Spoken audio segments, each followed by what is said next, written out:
Hello. Good evening. Hello. Good afternoon, Tali. It is, yes. I'm always It's debating what afternoon. time it is. It is Yes. afternoon now. Yeah. Yes. Good And it's still light evening. out here, so you know. At 8:30 p.m. Yeah, because it's summer. It stays Oh, light till like true. 9 for a Wow. bit. That's nice. Yeah, I know. So it's like I actually feel awake when we do these as opposed to God bless. yeah, look at us. Look at us go. Hey guys, how's it I, going? yeah. Hi, everyone. Good evening, wherever you are. I hope you have some light too. Yeah. I have some light peeking through the curtain. My curtains are closed, but there's some. You'll see it. Actually, no, it shouldn't. It might move out of the way though, of where it is right now at its highest point. You're Anyway, gonna get that weird really, sun shift yeah. as the stream goes on. Exactly. Yeah. That used to happen to me when I would do like the Raging Tomato debates just because of the Mhm. time of day or whatever. And Because like by they're the so end of late.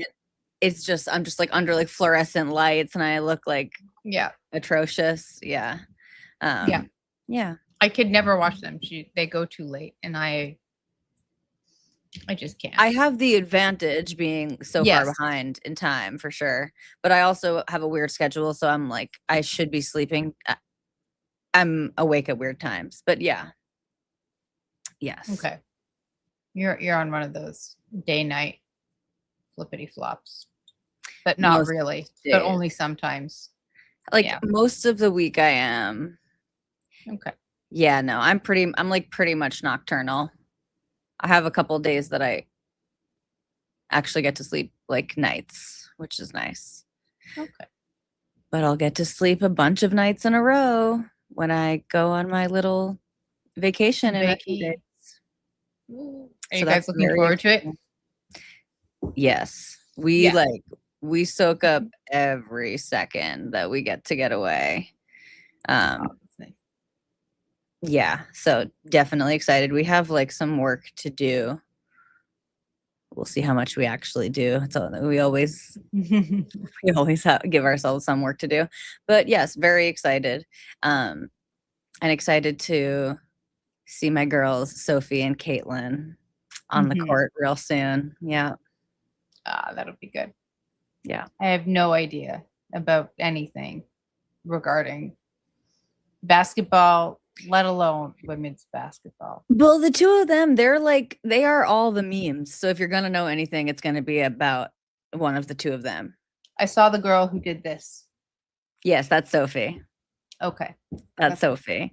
Yeah. And it's only Um, because like Twitter, you know? yeah. So My There's her, Caitlin, and another girl who like doesn't make really headlines in the same way. That were called the Tres Leches because they were okay. like the three talented, kind of famous white ones in the league.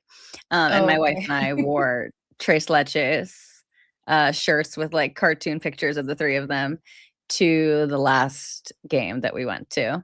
We might need to Wow. get some updated attire for this one, but yeah, Sophie's the meme queen. She's very Okay. pretty and sassy. Um, yeah, I don't follow Okay. anything, but I like to Fair. watch I like to watch live sports. It's hard. I could like maybe get into a basketball game on TV. Football, I like don't understand, can't follow, means literally nothing to me, but like basketball, baseball, I grew up going to like baseball games. Um, Mhm. So yeah, I like to like watch sports games. So I'm very excited. I like the event of going Okay. to a sports game, but I don't like I could not tell you anything meaningful about any of the teams or any of the players or any of their Okay. skills. Yeah. Fair enough. I tried to get into hockey because I'm Canadian and How's that going I for just you? I just can't fucking care. Like I can't like when I used to go to a bar and I had like a regular bar and they'd play all the games and everybody be talking about hockey, kind of get into it a little because of the environment you're in and it's just like Mhm. that social thing to do. but like meaningfully care about it, I can't. I can't. You know, it's just with where would I have the time now at this point? Like I remember with I remember, everything like, else. in college, I don't know how, like, if this was just being catty or not, but, like, I remember just feeling every time, like, a girl and I was in, like, a sorority, so I was just, like, Mhm. surrounded by girls all the time, and That's lovely for you. So yeah, it yeah. wasn't like that, but, I wasn't exactly gay in college. I had a boyfriend in college, but college is anyway, that's a that's a separate That's a that's a whole separate other. conversation, yeah, but I You remember, went like, through any your girls. straight phase in college when all the straight Yeah, girls and it went through wasn't their gay phase. So yeah, and, like, listen, all lesbians are bisexual, and that includes me. Um, it's just women are really my preference, maybe clearly considering that I'm married to one. But, um what the fuck? Oh, anyway, like, where the fuck was that going? I just remember, like, the girls who would, like, be into sports. It was so hard for me to believe that any of them were sincere, with, like, few exceptions that they were, like, clearly into it and had been for a long yes, yes, time. yes. But I just remember, like, getting such ick from other girls talking about the sports, and it felt like just Hmm. fake, right? Like you're saying, it's like, Yeah, I just can't care. Like, even if, like, I like the idea of it and whatever, and I just can't yeah, care. It no, just it does nothing for me, and I feel like all the other women are frauds when they pretend that it does, yeah, with few exceptions. yeah. I dated like some girls in roller derby, and I like even like tried to get into roller derby, like which is like the most. That's like the gayest shit ever. But The like gayest, yes. the gayest. Yes. Um, and other than like a bunch of like hot dykes, there was no like I don't like we drink and you skate in a circle. Like Yeah, that's a very I more of a can't. social thing even from my It was yes, understanding. Yeah. yeah. Yeah. So I tried. I tried a Yeah. couple times and done. But you know, I Yeah. support like sports team tribalism over political tribalism. So True. I would I'm all for it. Like True, and it's especially if people are like, well, we should just bring back, like, go to sporting events and, like, go to games and things yeah. and get out of your house and interact in the real world too. Um, but yes, You could even bring your phone. this is I've heard this. Yeah, Yeah.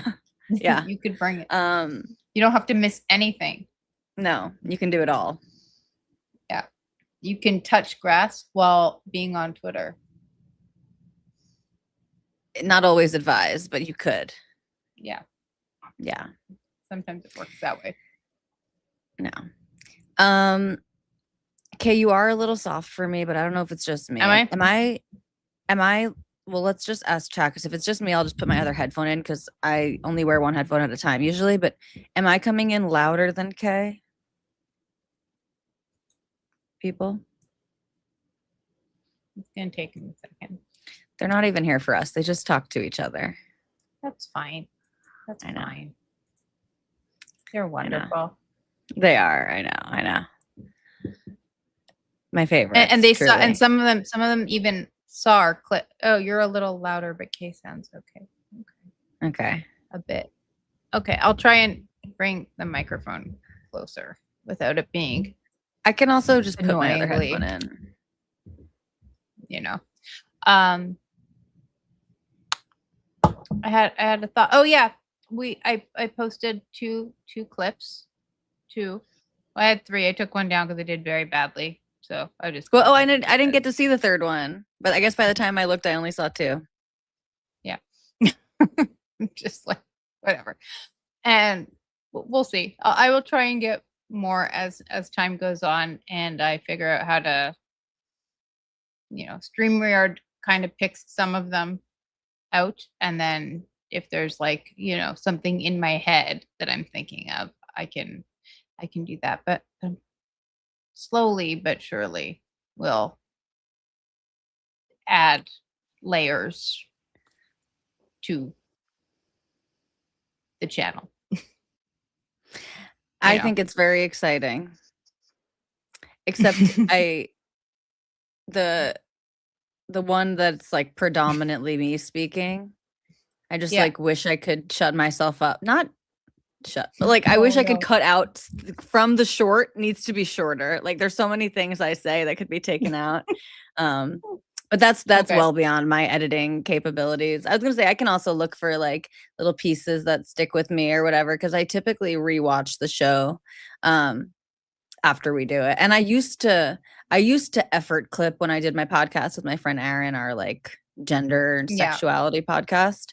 I used to effort clip and to post and stuff. But even then, it's like it's just choosing a segment. I still don't know how to cut out all the bullshit that I say in that segment. So I just have to suffer through it several times. Oh, I know how to do all of that. Like I could video edit. I don't blame you if you're not motivated, because I'm also. It's not that I'm not motivated. It's just I don't watch things because it's like taken me up until now to just like feel okay talking. To do this part of it. Well, to talk.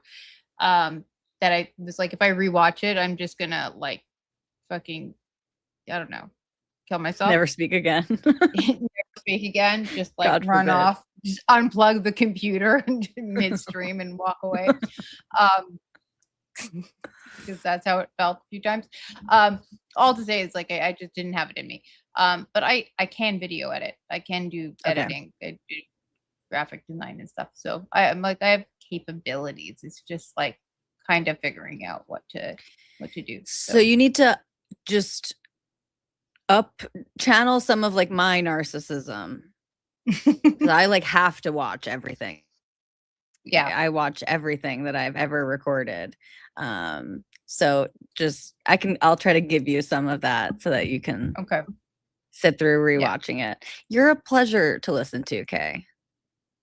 I mean, I appreciate the sentiment, but we all hate listening back to ourselves.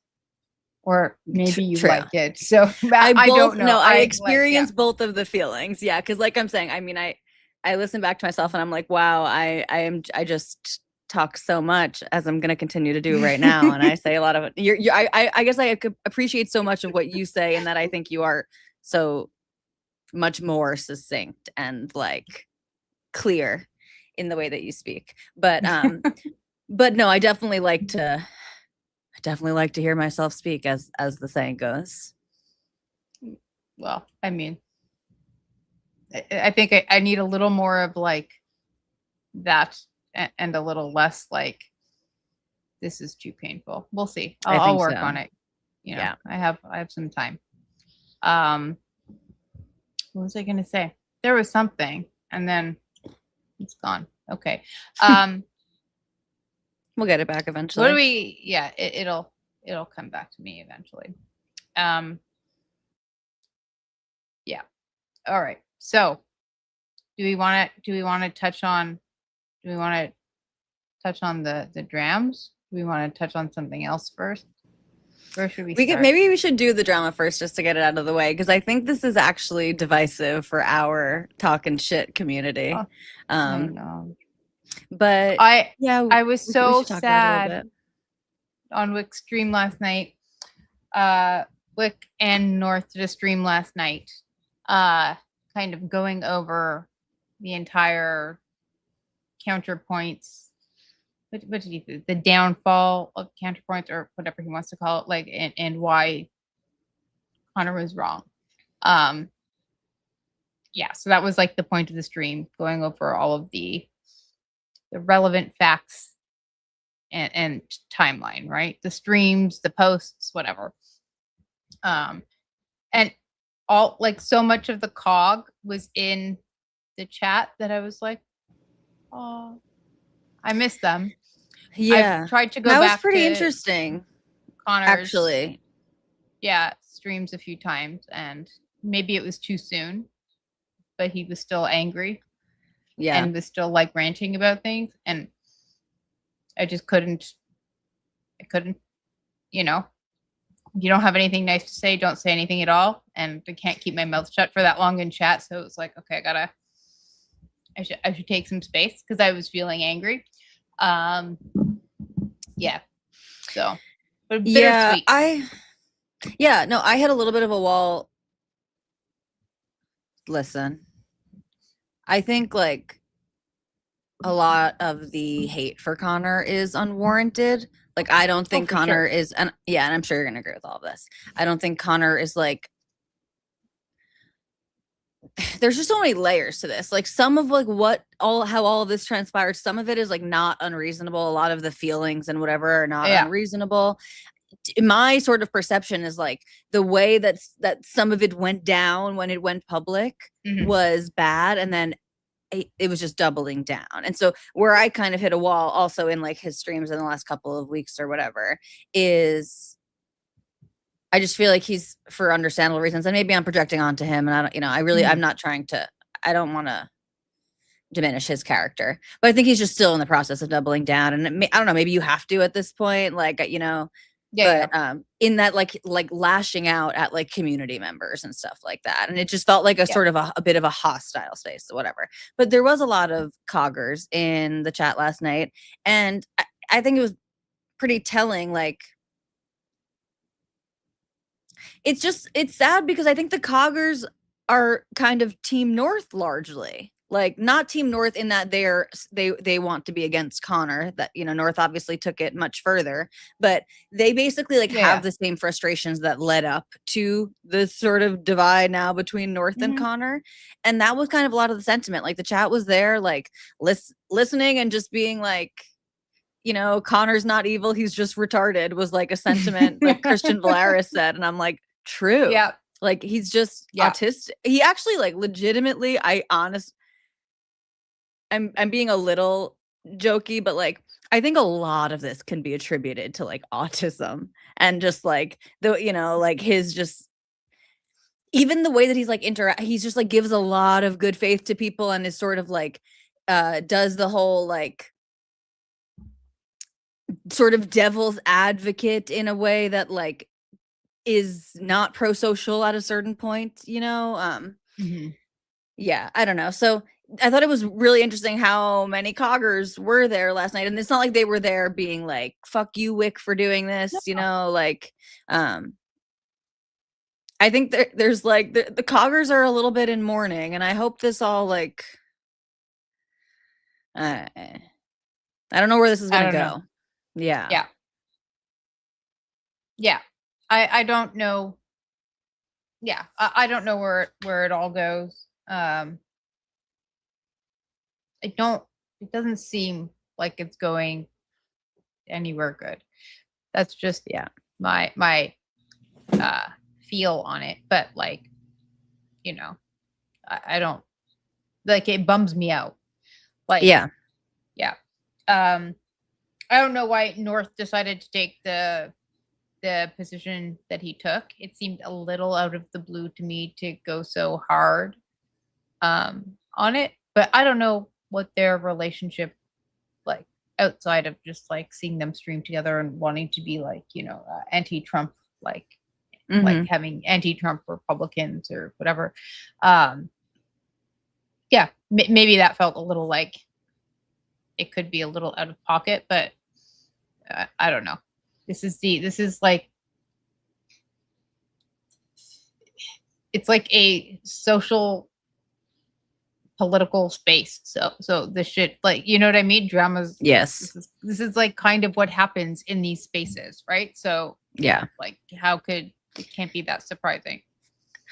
Yeah. Well, I think like on the one hand, like these are like, there's two things, I guess, and they are kind of two sides of the same coin, which is like, it's sad and interesting that like of all of the people, right, that this had to go down with, it's with North, who's like, there were like sort of like partners in their political goal, right? But I also somewhat appreciated that it was North, in that he's not, he cannot be easily portrayed as some Destiny dick sucker or something. And I think the whole situation sucks because, again, like, a lot of people will be annoyed or disappointed in you and I, even for like, it's like defending anything with Destiny, because I understand when people feel gross about a lot of this stuff, even if, Yeah. even when put in the best light, or, given the benefit of the doubt. There's a lot of like, a lot of people don't like this type of behavior and persona and whatever. And there are like fair criticisms that even I was thinking about like today. And again, I'm like, I've defended Destiny probably too much, especially for the way that he talks about me on the internet. But even I was thinking today, it's like, I respect it. Like, part of me is like, anyone, Destiny's entire life is out there. Yeah. Women approach him. It's not like he goes out and like, has to like find people on different, like, women are approaching him all of the time, online, especially. They have agency, they know what they're getting themselves into. So I believe all of that sincerely. And also I'm like, but dude, that if you're going to give attention to basically anyone who does reach out to you online, that's going to include some number of people who, whether it's mental ill, like whatever you want to attribute it to, are going to make your life so much harder. It is at a certain point. It's like, so I understand the frustration, and I'm not friends with Destiny, right? So like, I can understand. And again, this occurred to me like literally like today while I was driving. I was just like, but why does he, like, why put yourself in that fucking situation so often? Yeah. And that's fucking fair, right? So like, so it's like all these things to defend Destiny. But where was my point with this? But I do think like there are just like certain principles that I appreciate, people trying to defend. And I think too, like, the conversation last night got a little bit weird because I sort of agree with the premise that like, I agree with the premise, period, that if you believe that there are like children in danger and you believe that it is reasonable, that your suspicion is reasonable, then you do have an obligation to report it. I think part of the hypocrisy that I wanted to highlight, that I think people were highlighting, that I think is true, is like J-Stock is saying there that he agrees, of course, this was, it was prudent to report and Connor did the right thing. Then my question is, J-Stock, why didn't you report this? You knew that it was Brittany who sent the email and that she was referencing Destiny months before Connor did. But this is with all of this being public is with the intention, right, of destroying Destiny for what people think. People obviously believe they have good reasons. This is the line that Connor goes down, right? Is like, what are all the reasons that people might hate you, Destiny? But I think too, and again, it's like it gets uncomfortable to have to go into these specifics, but when J-Stock was reading the thing out loud to Wick last night on the second stream, the part 2 stream of Wick versus J-Stock, because now we skip to the next one. I'm sorry. I do think there are other interpretations, even of exactly what Britt said, other than that the two of them were knowingly and consensually fantasizing about sexual interactions with each other's children. There is no evidence for that. And again, it's like J-Stock's like asking Wick to come up with explanations, and that's I mean, like I understand that's not a standard of like proof or evidence that like no, it's not, but really, no, totally. But it's like there are a million other things that could have meant, and I think especially too, and they didn't go down this road. Sorry, I just want to make like a technical point that I was thinking about last night, but I wasn't going to call in.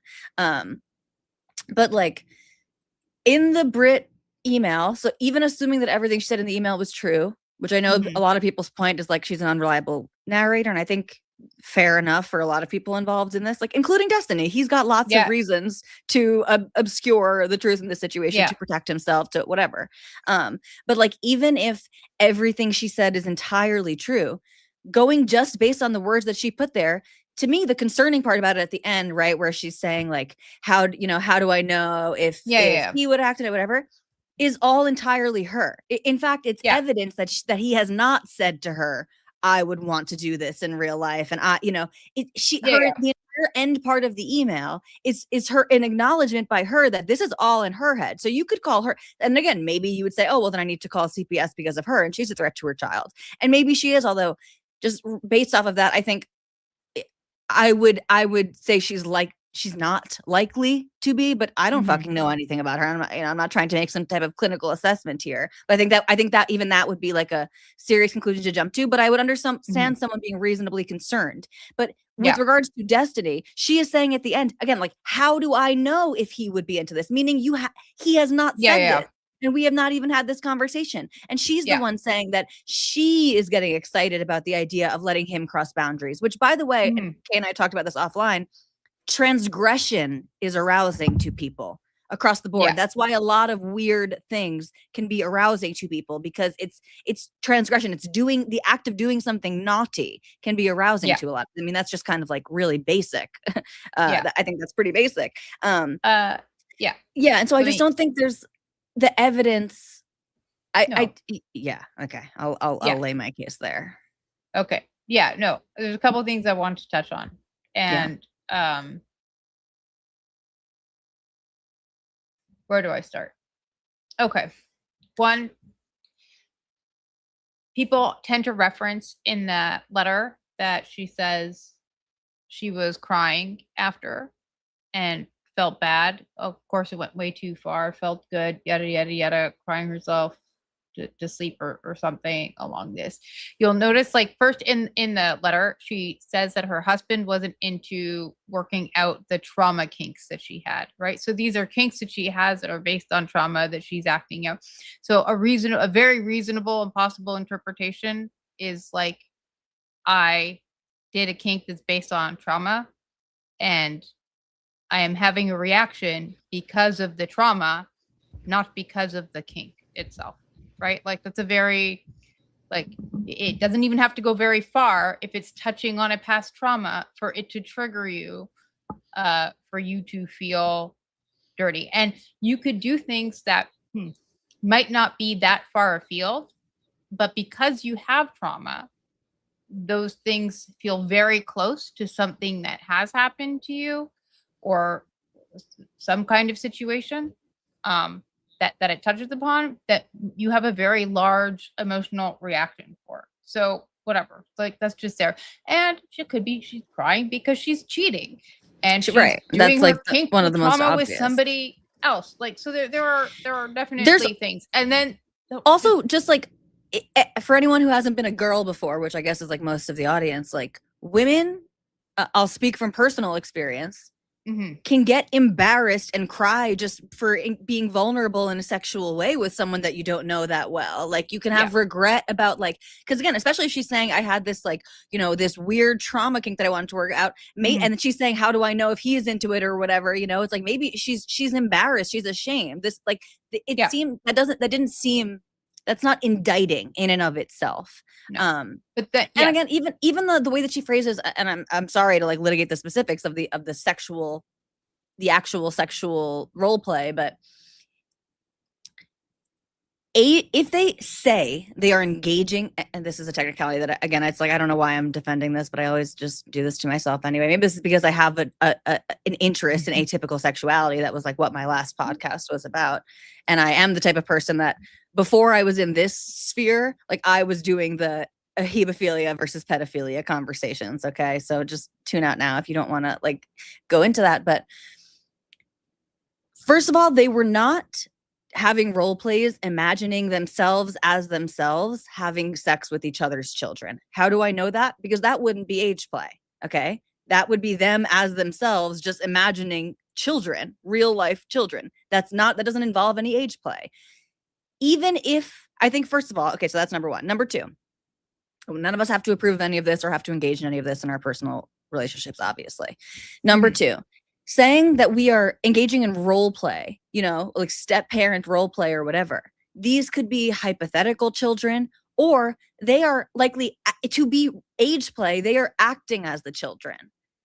That still is not I know this is gross. I know. And again, I'm not trying to defend the specific thing, but that is still not predating on a child or even thinking about predating on a child. It is like acting like a child, right? Like, and there's just like, there are many other hypotheticals that fit into this categorization of age play and step parent role play and each other's children, because they are both parents. So a step parent thing works very easily, right? Like, so it's just, Yes. And again, none of us, we don't have to think that that's good or normative. We don't have to encourage that behavior. We don't have to cheer it on, whatever. Yeah.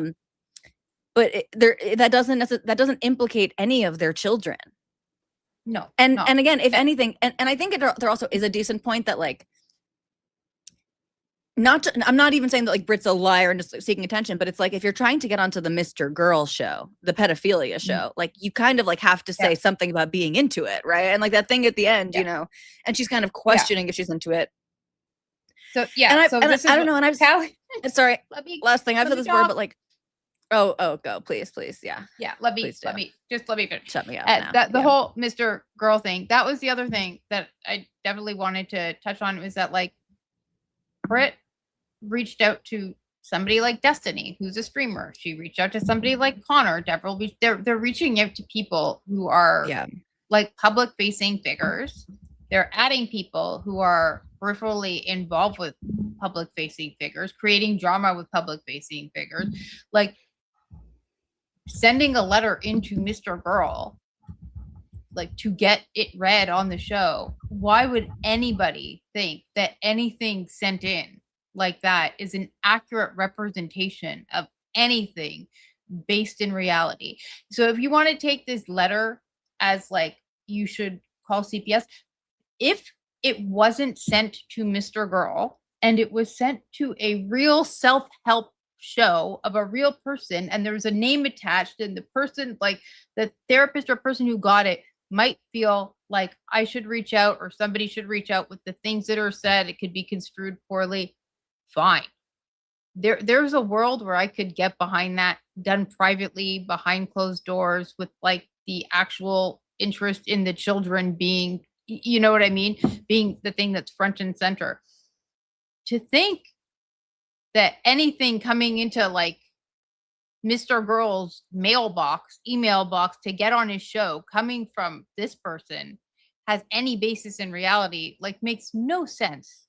It makes like none whatsoever. And to say that that would be a reason to call CPS, that's like fucking wacky. Even that, I have like mixed thoughts, because like I do agree with you, and I think especially when you couple that with just the other people that were reached out to, and I actually think Wick made an interesting point last night, which is like this guy was like tagging a bunch of streamers, like about this like alleged Destiny indiscretion, and like Wick was like, I don't want to be involved. Like I think that's like kind of like the normal reaction, like and this is also what I mean. Like when Connor said, okay, I'm going to look into this, I don't think I truly do not believe that Connor was like, I'm going to get dirt on Destiny or something like that. This is what I mean by Connor's autism. And that's probably an imprecise term for, the different factors of Connor's disposition and personality and life experience and whatever. But that's like it's like to even like go down that route. And so, yeah, so sorry. What I was going to say is you make a good point, especially when they're just like reaching out and trying to have these relationships like all around this community. Yeah. The only reason I'm hedging and am open to believing that she was being sincere is like, I know this goes both ways, but I think there like is a lot of value to be found in people's anonymous posts online. Like when I think maybe it's more so for like, or rather maybe less so again, in this case of Mr. Girl's like pedophile call-in show, essentially. I'm being a little bit facetious, but like, my friend Aaron and I, when we did our podcast, like we believe, or I believe that there is a lot that you can learn about like, the internal experience of different trans people and people's sexual interests and whatever, by seeing what they say online anonymously, especially when they're like incentivized not to, when they're sharing something embarrassing or whatever. So like I'm not necessarily inclined to say that she wasn't telling the truth, but my point sort of is like, even if she's telling the truth and we should take it all at face value, I don't think that the implications that people are drawing from that are a given at all. Like I think there's a lot that we're missing to jump to those conclusions. I'm not saying that she isn't being truthful. I'm saying there's enough doubt that somebody would be being truthful that to use that to call CPS doesn't make sense, because there's like enough, like there's very real possibility that it is not true. Like, you know what I mean? There's enough there, like questionably, Right. that I would not take that as a source to be, you know, calling authorities over. Yeah. But I have, and then like the whole calling CPS and making it public. I've had to call CPS before. It's fucking awful. And talk about it and post about like long. Like and even if I was like an internet person, you know, then or speaking online in any way, that's not something I would ever talk about publicly, right? Like why it's a horrible thing to have to do. Well, I think so. Actually, Destiny made this point. Was it last night? Maybe. Mhm. And I think it's a good one. And again, granted, like Destiny has every incentive to say all of these things, right, to protect himself. But I think it's a good point that he made, which is, and he said, like, you know, if you believe this to be true, then you should call the authorities. You should let people investigate, you know, whatever. But announcing it online belies the intent to protect children, right?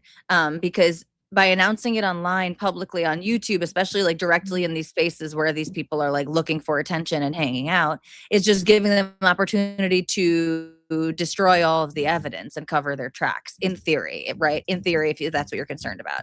Another thing is, and it's interesting that North and Wick did not have this in there, and we can move off of this soon. But it's interesting that North and Wick didn't have this in their sort of timeline. But one of the reasons that I just do think like Connor's been influenced a lot by like these snarkers is a gay word already, but by these people, is, you know, North on the timeline that they kind of put out last night talked about when Connor announced and did his stream announcing and telling the community that he had filed the report or, you know, contacted the appropriate authorities. But that wasn't actually when he did it. And I remember because I was watching, it was like the night or 2 nights before he was being interviewed, and I can't remember who it was. It was Lab and Mr. Girl, and Lab asked him why he hadn't called, and that's when he said something like I did, or and then he had to clarify like I'm going to. Yeah. Yes. And so it was only that. then, and it was only after somebody said that. And the other, so that point came out like very far at the end of when Destiny and Wick were talking at the end, and I was like, I don't know, I think that like that should have been, I don't know, that should have been more of a salient point like much earlier on if this was like an actual concern. And the other thing is like if Connor had any thoughts of this, why did he send Destiny any picture of his kid? Like, because it's not true. And okay, yes, you can learn things after, but like he knew enough at one time that it was bullshit that he was still sending him pictures of him and his kid. You know what I mean? Like he didn't get fucking creeper vibes from him like that. So right. But I will just say one more thing. I think, and I think I've told you this before, I think Britt does not exist. Like in the you did tell me this in the character of who she plays in this space. Do I think there's a woman and her name is Britt and she has a husband whose name is whatever? Yes. Do I think they have children? Yes. Do I think she looks the way she looks and she like appears as the person that she sends pictures to people of? Yes. But do I think that the story of her is true? No. I think it's like total. I think these are just chaos agents who probably watch streams and are bored, and this is like a type of foreplay for them. You think they're still together? Maybe. I would not be surprised if this was just like something they're doing for fun. It seems like that so much. I would like put more money on that than it being authentic. Than on all of it being true. Yeah. Yeah, I mean, that's a fun theory. I don't know. Mine. Yeah, right. Well, because it is all just like so crazy. And it does then just get back to like destiny. Like, just really should use more discretion. Again, it's like I really do not buy into the narrative of him taking advantage of mentally ill women and all of that. But like, you just like don't need to sext with every woman Everybody. who Yeah. offers it. Yeah. Yeah. I think we should start to call the snarkers like these vulnerable mentally ill men. They are vulnerable mentally ill men, and they need compassion, and we should feel bad for them and pity them because they're always talking about these vulnerable mentally ill women, and these are vulnerable mentally ill incel and incel adjacent men. It seems like they're too terminally online. It is sad. We should have more compassion, and we should try to save them the way that they tried to save the vulnerable mentally ill women. Mhm. Yeah. Okay. Anything left on this before we We burn can our move on audience? from this. Okay.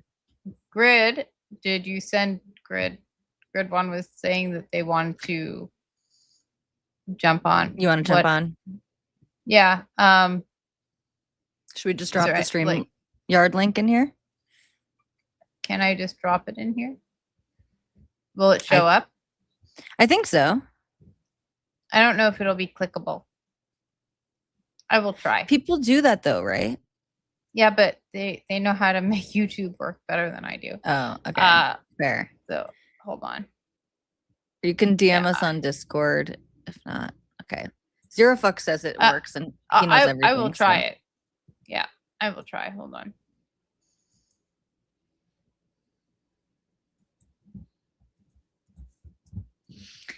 I feel like it's okay that anyone in chat will be able to come in because we have a pretty small. We're okay. Yeah. Even if you all come in, we can handle it. So. Well, I don't have to bring them up, right? True. You should. Yeah, right. You have to bring me in just, even. So. Yeah. Yeah. Okay. Wow, how exciting! Our first call-in show. Our first call-in. Yeah. Give me a second. I got to mute the other side. Give me 1 sec. Yeah, there we go. You got it. All right. Normally, I would say to you just drop the link, and then once you have them in, you delete it so that you don't get a bunch of randos just kind of like trying to get in there. And nobody wants to be P-bombed, so don't do that. Fair enough. What does the P stand for? Porn bomb. Oh.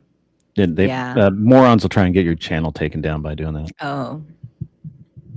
That makes sense.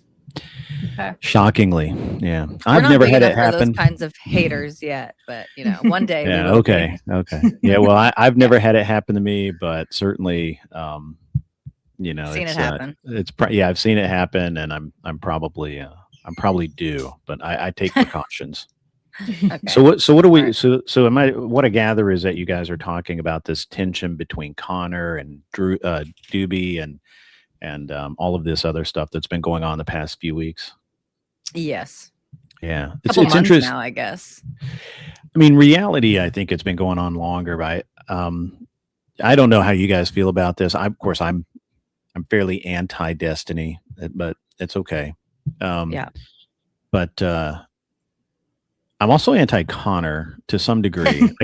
I'm undecided on Connor, right? Like at first, first couple of interactions with him, he was so bad faith that I was like, basically fuck this guy. I don't need to interact with you. When he's dancing for the left.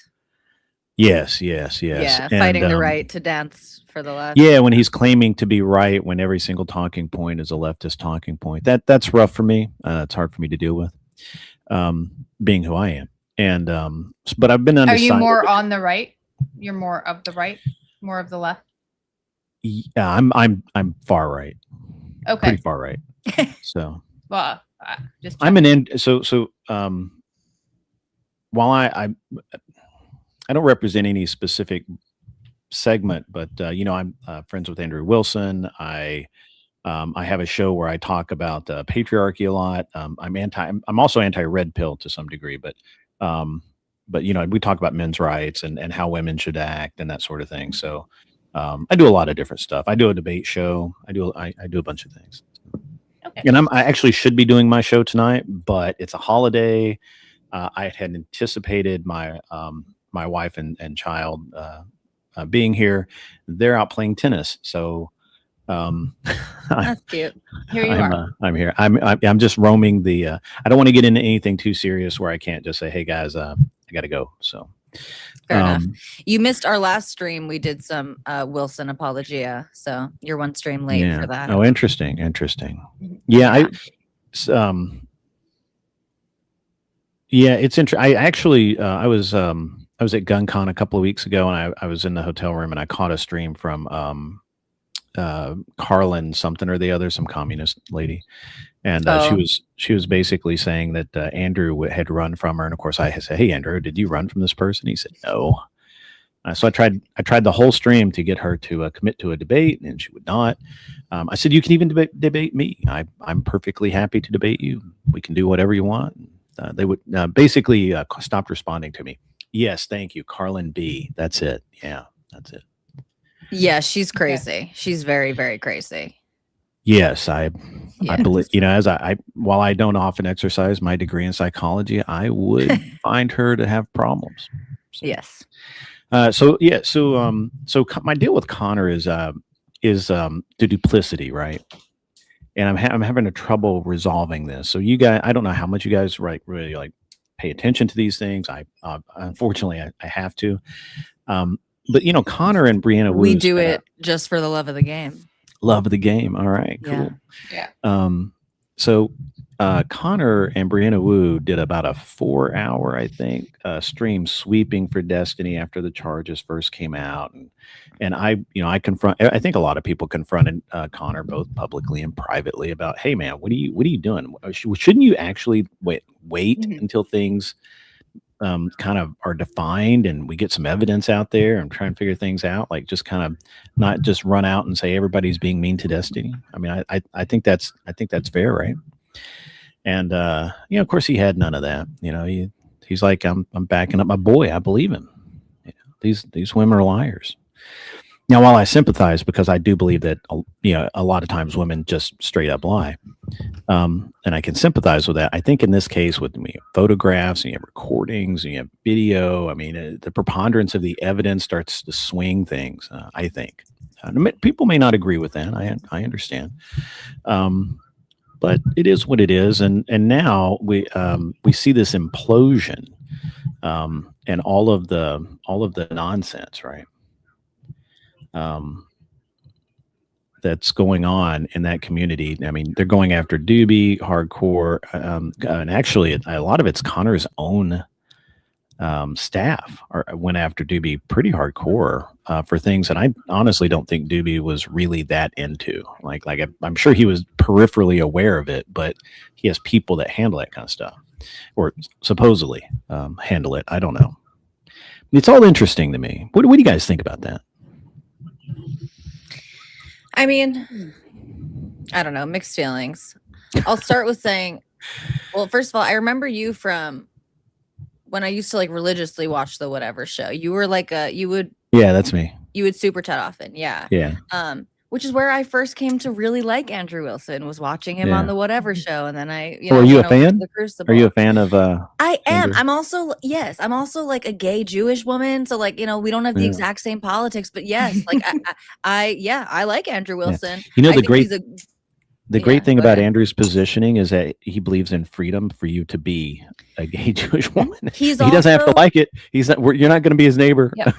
He's maybe you will be his neighbor. Respectful to me in the couple of interactions that we've had on different debate panels and whatever. And I just think like, you can't spend so much time being paranoid at what's in other people's hearts. Like you're saying, like he doesn't seem to he said hateful things when people say hateful things to him, which is kind of what Kay and I were talking about in our last conversation, was like, he really does actually match energy. He's actually quite respectful until people are really disrespectful to him. And I just like have I have but some political disagreements with him. So I think I think there's really disproportionate hate against him. Andrew and think I don't agree on yeah, many and I things. think he gets lumped in also with movements unfairly that he's not like really a part of. And I also think he's withstood some of the uglier elements of so you get to a point movements. You get to a point. I'm not there yet, thankfully. I think most of my fan base pretty aligned with me. But you get to a point where you start getting people who only agree with the 5 things that you said that they really, really liked, and that becomes basically their religion, and they ignore everything else about that creator. Destiny's a perfect example. And they ignore all of the bad stuff that they don't want to see, and they only focus on those 4 or 5, however many things that they just that really applies to them. And I think that's true of any larger entertainer, especially as you start getting into that, where there's multiple factions, right? And then what you end up having eventually is infighting, which is what we see with Destiny's group right now. What we see with Connor was solid, Destiny guy. They were buddies. Of course, now the other side of that we'll get to in a second, but but Connor was Connor's a perfect example of somebody who basically ignored what he didn't like about Destiny to support the things that he did like about Destiny. Yeah, I mean, Connor has addressed, I guess, like his reasoning before, of saying he wanted to be like a normal, sane influence on Destiny's life. And like, you could take that and believe it at face value or not. I don't know, like, what's in his, like, what his true motivations were, or whether like the relationship was more of a, beneficial relationship for him in terms of like a working relationship or not. And in terms of like, I guess, supporting Destiny when I guess accusations came out, I don't know, maybe it's like worth worth waiting until like evidence like mounts itself rather than just the accusations. I think that's like a reasonable conclusion. Sure. I think I saw the Brianna Wu stream with him, and it was so long ago though that I wouldn't remember, like the tone. Connor's biggest sin was co-hosting a show with Brianna Wu. That's like one of the worst people on the internet. Yeah, by far. I think like, and I wonder if I could appeal to some of your sensibilities here. Sure. I agree, like with Kane, with what you said. Like the prudent thing is to wait and see. And I mean, when the accusations first came out about Destiny and the court case and everything, I was also, it was I was scandalized by it, right? And like nervous. I like Destiny. I kind of do. Like I also like, I will like make apologia for Destiny, even though Destiny and I like he's my political opponent. Like sure. Kay and I identify him as a political risk and doing political damage in many ways. But like in lots of the ways I think you're right too. There is some like, it becomes parasocial, and there are things that Destiny's done, old Destiny that I'm still like emotionally attached to, when he made points that I agreed with or whatever. So I think all of that is true. But but I think as the evidence came out, like I do think that from my understanding of it, the case is quite weak. And I think it's like, when I say to appeal to some of your sensibilities, I do think this was a case of like, frankly, Destiny was the victim of revenge porn. It was all of Destiny's nudes and stuff that got leaked. Incidentally, there were other people involved because Destiny was in those videos and pictures and stuff, right? So some of his sexual partners were exposed, but these women were not angels. Like they were involved in this polycule of sexting. Like they were literally consensually.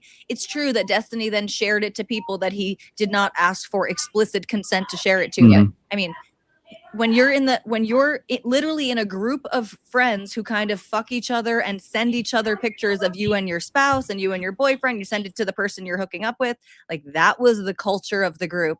And it seems like not being accountable, frankly, to then try to pawn this off and make yourself the victim of this situation. That's kind of like that's maybe a little bit harsh, but that's kind of my read on the sort of Pixie's victimization in all of this. Yeah. But I imagine, like, from what Grid just said, like your problems with Destiny are not about his are not like at the root of like his sex scandal, or maybe they are. And all of my I mean, honestly, I don't really care one way or the other, right? Like, so it's a we have political differences, we have lifestyle differences. I would not I feel like I could sit down and have a conversation with Destiny probably, but I can do that with almost anyone. But when it comes to like politics or something, like we debated Jan 6, and I was fairly tough on him on that. And I brought Enrique Tarrio in, so that was bad. So you remember a week or so ago that Destiny kind of had a little, not a rage episode, but just he got a little heated, and he started talking about how all these people kind of owed him, right? They all existed in the sphere because of him, right? And I think one of the things that stuck in my mind is, and this is not a quote, it's just the best I can remember, was hundreds of thousands of dollars flow through him into other people's pockets because of their association with him, and that they wouldn't have that opportunity, and that is a great incentive to overlook a lot of things about people, right? So whether or not whether or not he's guilty of any of this stuff is completely irrelevant to to the larger picture of what's going on in the community, or their community, and the way they're turning on each other is very telling. Yeah, and well, this is going to be kind of interesting for like Connor's political plan too, right? Because the people, ironically, the people we were kind of talking about who were like in the chat last night, who are and you're right, a lot of his community is antagonistic towards Doobie. I'm very antagonistic towards Doobie. I don't like Doobie. You don't like Doobie? I didn't at first. He's grown on me. He's grown away from me. No, I think he's he's a nefarious actor. And there's just some people, and maybe, we've had this conversation too about like anonymity and stuff. They're just like, for someone I don't know that everyone should be anonymous online. A lot of people are willing to put their face out there and their name and whatever. I'm happy to normally, but I'm sitting at my desk in my house. And so. I know you do. No, I know you do. Exactly. You're not an anonymous person. Like, you're also like, I haven't seen you engage in the same way that I've seen you engage, but that's sort of neither here nor there. But the people in Connor's community who are sort of disappointed with all of this are the more conservative ones. Like, he has a mostly liberal audience, Connor. Got like maybe 30% of like center right, conservative, whatever audience members. And those are the people who are like desperately trying to like pull him away from this. And like, we're in the chat last night. Sure. And the snarkers, for lack of better term, are there. I don't even know that they're all like actually leftists, because I think they're just kind of like fake drama freaks, but they are socially leftist, right? And like that's the community that he's like making inroads with. So like, I don't really know where. And Connor had the thing with Destiny where, maybe to your point again of what people kind of grasp onto with Destiny, Destiny is the liberal who likes guns and has guns on his wall, and Destiny's like the liberal with some of these more classically liberal in the sort of center right way of talking about it, right? Values. And so losing that and having frustration with the more conservative part of your audience and being embraced by these like pseudo leftists online. Like, I don't know what that spells out for. I don't think, I don't think it does Destiny any good to have the far more radical left really embrace him, especially at this point. I don't think that that's good for him. Now he may think No. he may disagree with that. I don't know. I'm not I'm not Destiny. We have reached out to him to be at my event at DebateCon in a few weeks, and we'll see if he comes. He may not. But it's this is an environment where if we're going to do so, I think at some point most people need to make a decision, and this is where I think Connor is having a lot of problems. Either you are detached and you're arguing issues and you're arguing actions and you're arguing results, or you get involved and now you're arguing feelings, you're arguing positions that you may not actually believe in, just out of spite. And you get into all of the lore, and you get into all of the messy stuff, right? And I think Connor can't decide which side he wants to be on. And my biggest problem with Connor, and I said I'd talk about this later, is that he has no problem nuking somebody else's stream. And he was just on Prime Kai's a couple of weeks ago debating, and he just crashed out, broke TOS, Prime stream got nuked, and to be honest with you, that's one. So I had actually I probably would have had Connor back on by now, but the problem is they can't trust him, and this is another thing in this community that we all exist in that most people have to understand. If I can't trust you to not crash out and torch my stream or violate TOS so that I can't make money, which I actually don't care about the money part of it. But if I start getting streams taken down, if I start getting people won't come on to my channel because people are coming in and become a liability. Yeah, right. And so Connor kind of is in that boat right now, in my opinion. Now, other people certainly welcome to whatever opinion they have. So there you go. Yeah, no, I would. Yeah. So that he got Rob banned from Twitch for dropping a bunch of F-stars. I didn't know about that. That's crazy. Yeah. Cool. And it was, the crazy thing about it is Wick and Connor both just got like 2 days or a week, and Rob, I think, was permanently banned, and he just had it undone recently. I think he's back on Twitch, but he never goes there because he's afraid of getting banned.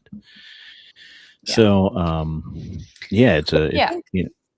that point, like last night even, and I think like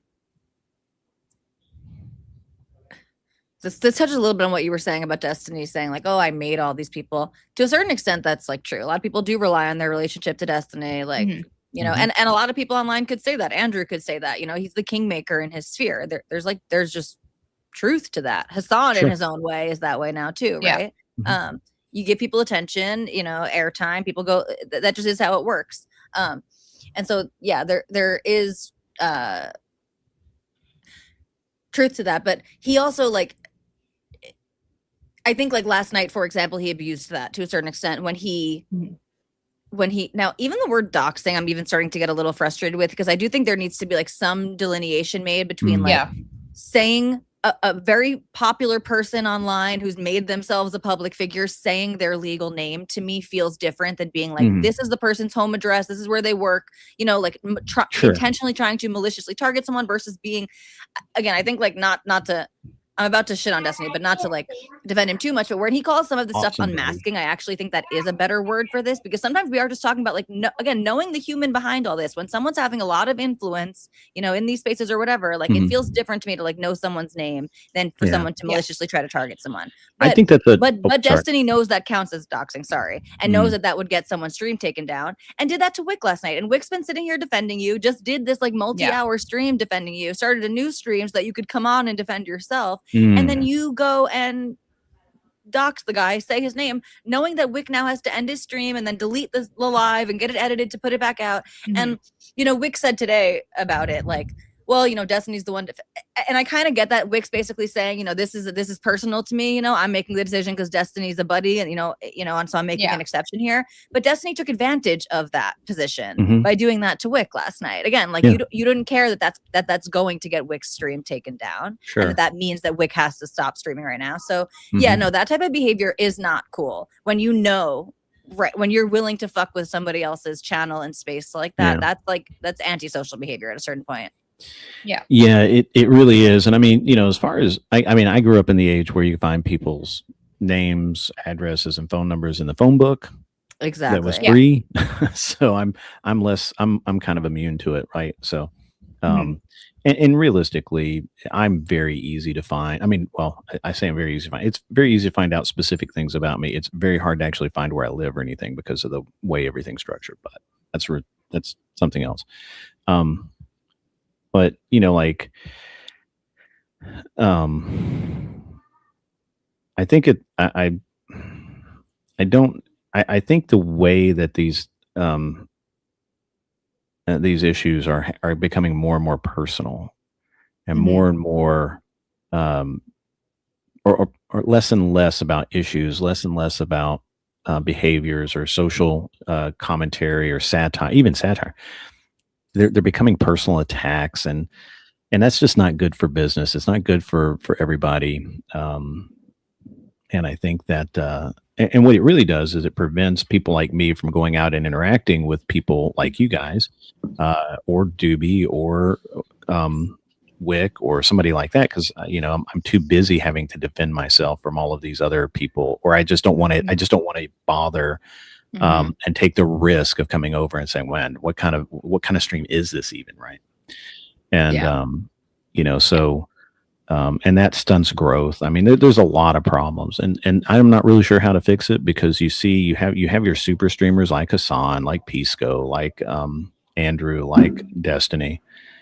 You have those with so much ability to influence channels. And Andrew and I talked about it the other day. We're having an issue in our community as well, and he's like, I have to be very careful what I say, because one wrong sentence and it could literally destroy somebody's channel, and he doesn't want to do that.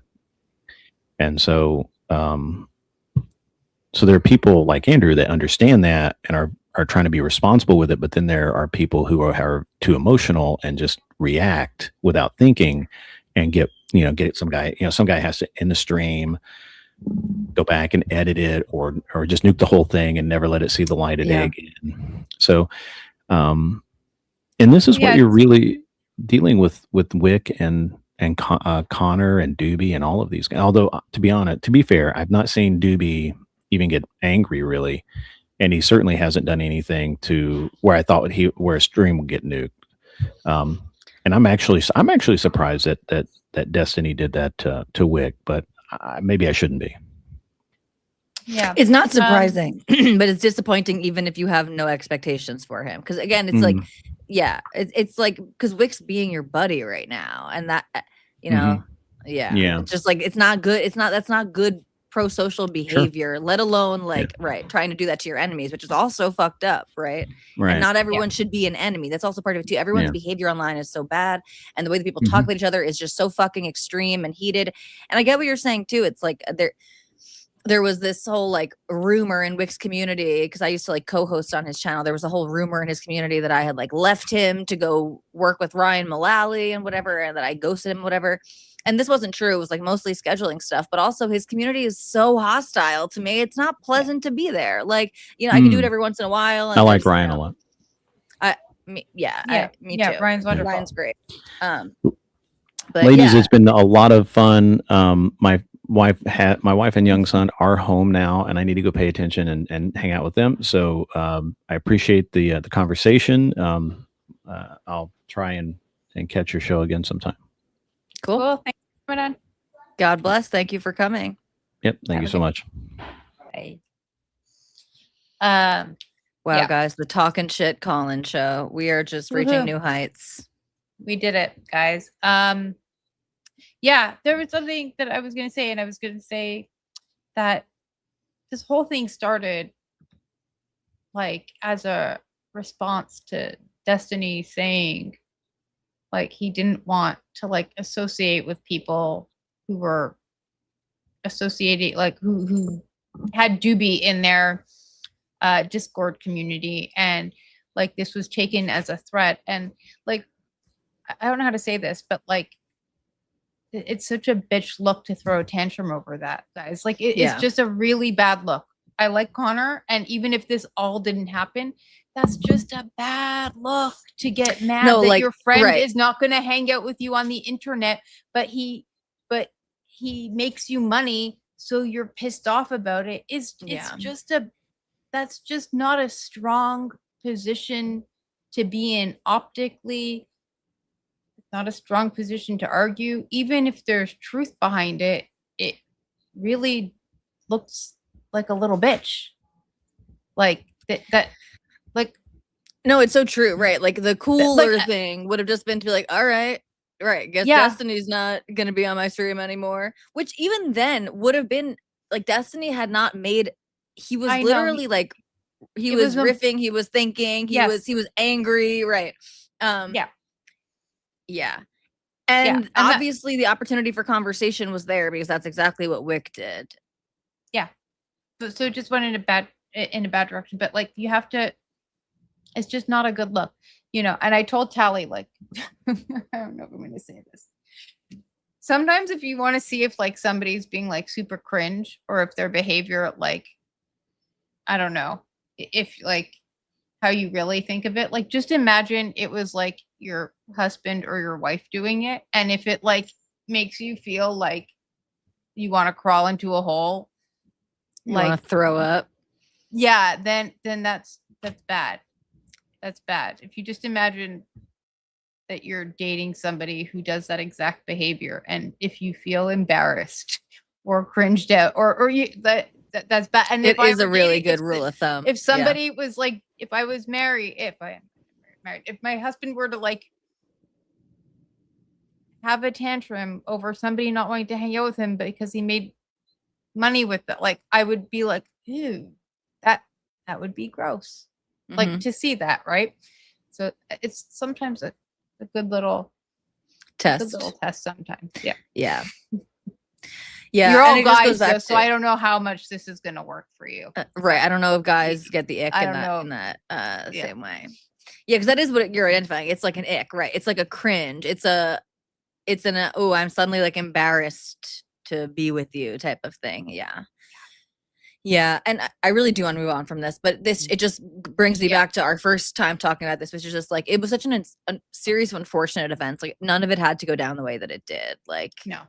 Which is why I also feel frustrated that I feel like it was driven by a lot of stubbornness, perhaps on lots of people's parts, but like that's what it felt like from Connor, was just kind of like stubborn. But I do want to move on, unless you have anything else to say about it. No, we can go to something else. Also, I'm sorry for not letting you interrupt me sooner before. I didn't like realize that you were trying to cut in until you literally said like stop talking, and that's what you should do that more. Maybe we should give you like a sign that you can like raise that I have like a visual cue or something.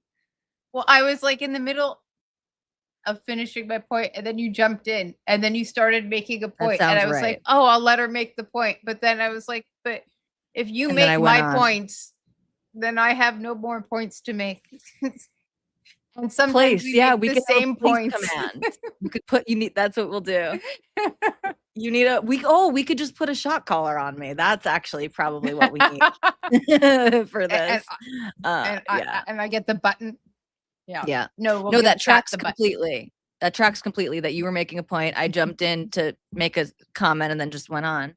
Completely tracks. Sorry about that. No, and like I'll be like super like female here and be like, I'm sorry for telling you to stop talking.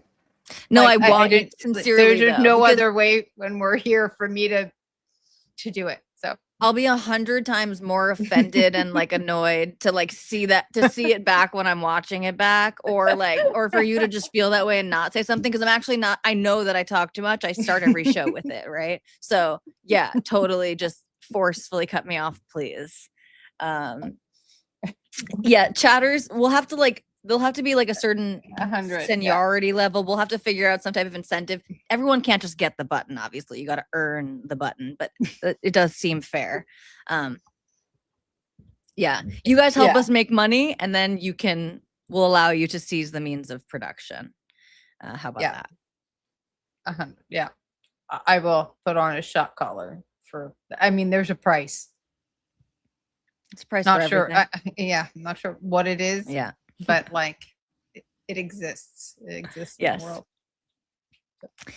world. Also, I've been trying to.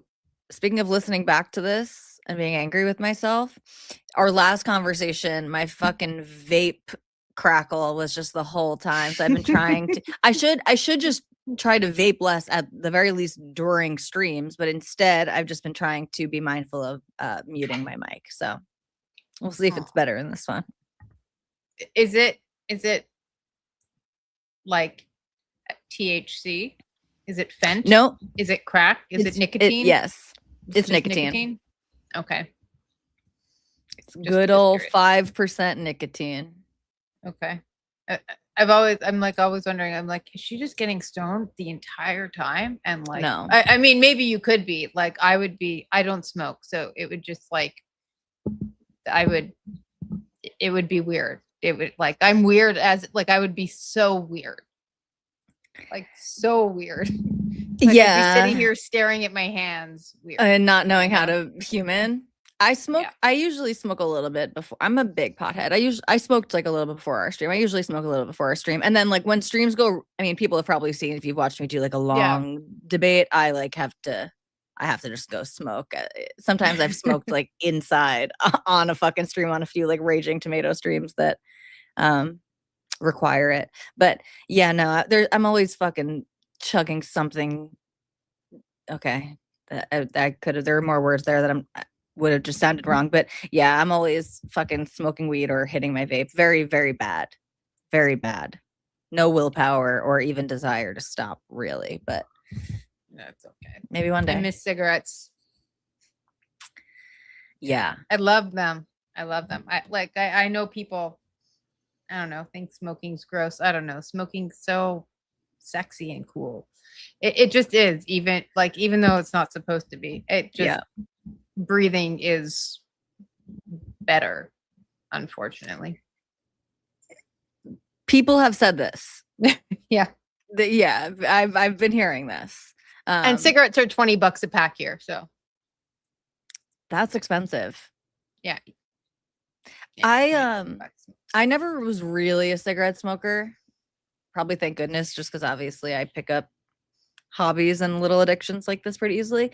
But I smoked like tons of cigarettes when I lived in Israel, and like my family, I went to Greece last summer and was fucking buying packs of cigarettes every day, but like didn't touch them when I got home.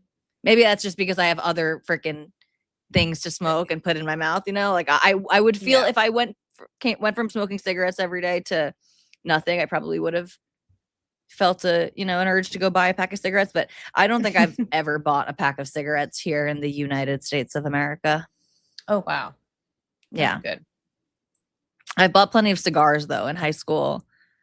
I would smoke Black and Milds.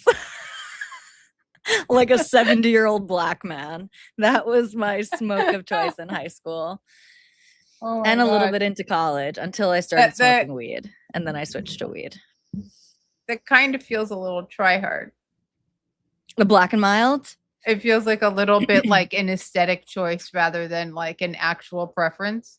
If anything, I feel like it's lamer than that. It's because like the Black and Mild, you could have like the flavored tip. So like it was like it's almost like the kiddie version of a cigarette in some ways, you know? Okay. Like I don't know if we have those here, so it's like having like super like flavored alcohol, and so it's like having like have the plastic thing on it. Yes, it has a flavored like tip, and maybe the leaf would be like flavored too or whatever. But yeah, that was, and that's not cute. Like if you think smoking is sexy, like a young girl smoking a Black and Mild is definitely not sexy, but it is what it is. And then I went to college in like a pretty black area, and the only other people smoking the Black and Milds were like old black men. So that's when I really realized I had the wrong hobby. You had a problem. Yeah, exactly. Yeah. Mike's Hard Lemonade. I used to love Mike's Hard Lemonade, and yes, it is the Mike's Hard Lemonade of smokes. What happened in the World Cup? Who won? Who lost? Yeah. Should I? Oh, do I need to pretend to be upset? Should we have a moment of silence? I don't even know what's going on in the World Cup. Rest in peace to the team, man. Yeah. Kruggles, if you figure out which debate I was clearly high on, I would I would also like to see a clip. So if you have any memory or even like what channel it was on, I'll try to find that. Argentina and Cabo Verde. Cape Verde? I hope you meant Cape Verde, because if there's a place called Cabo Verde, then I've just never heard of it ever. And I'd rather at least have heard of it. You'd rather heard of it. Is Cabo Verde a place? Just Cape Verde is Cabo Verde. Oh, I knew that. there we go. Obviously, I knew that. I was testing you.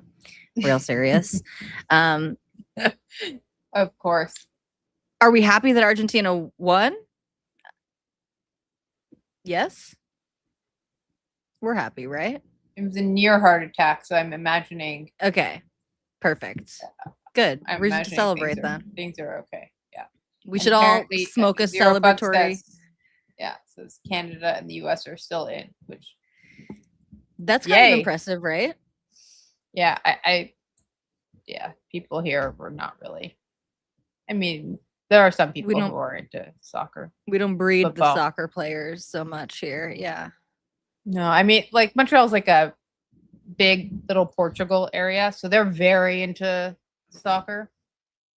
But it's a neighborhood, not the entire city. So. Did you say a Portuguese area? Mm-hmm. Oh, interesting. There's a large Portuguese influence in Hawaii too. Oh, okay.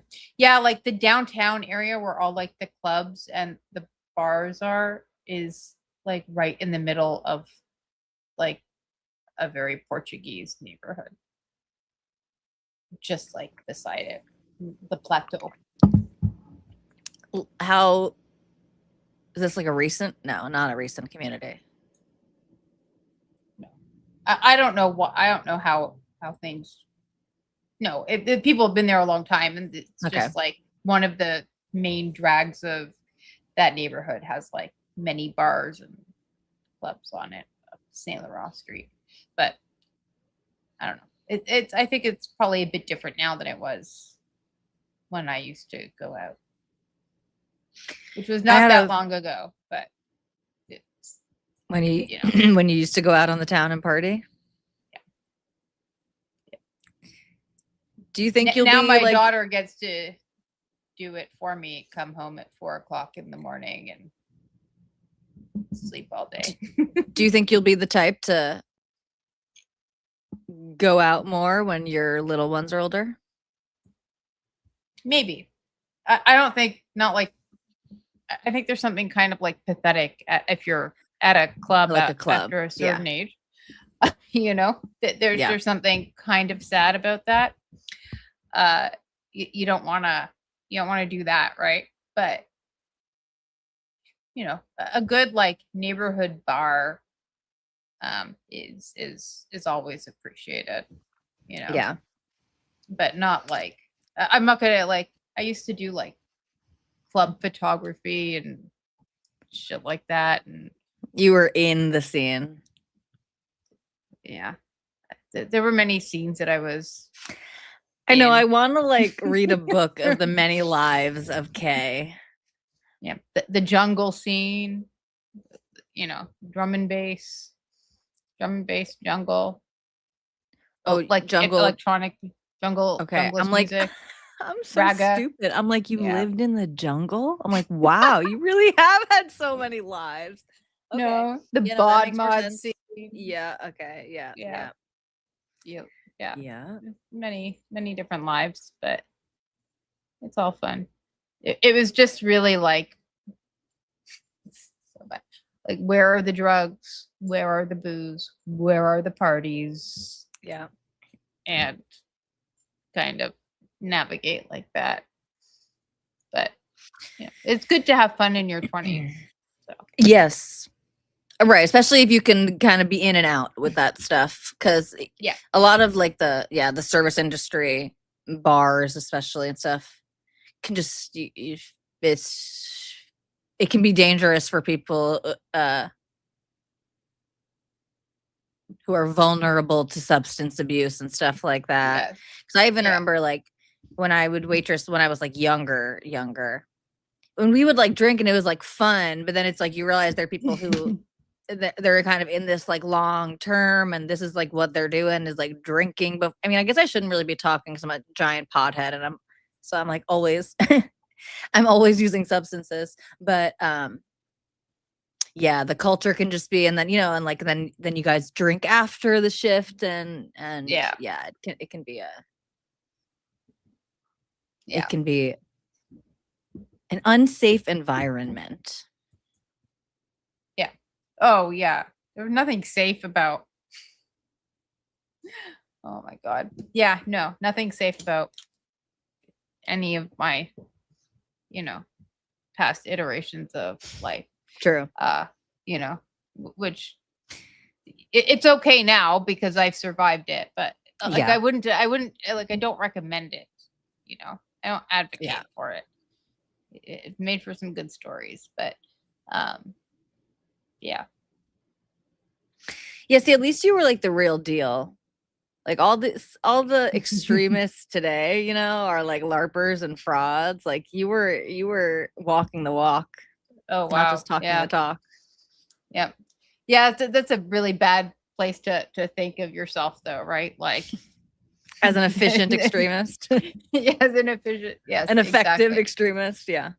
Yeah, like I was a real disaster. Not some nepo baby who got to go home and sleep in a bed. Like fuck. Yeah. So okay, do you like Burial? It sounds familiar, but I would have to put it on and check. I might. I don't listen to a lot of that anymore. Now it's like I like folk punk guys and folk punk. Like folk punk and acoustic and like pop punk. Nice. Like slower stuff. As your life slowed down, your taste in music did as well. Yeah. Very poetic. Yeah. I love that we're talking about like drugs and substance abuse. And Bud is like, I do a lot of caffeine. He said, I do caffeine. I love that. 200 milligrams. That's not that much, right? Or is it? It's like a lot for a serving, but that's not like that much. It's not like abusive levels, like right? 60, right? Or like something like that. Like a Diet Coke is 30 milligrams of caffeine.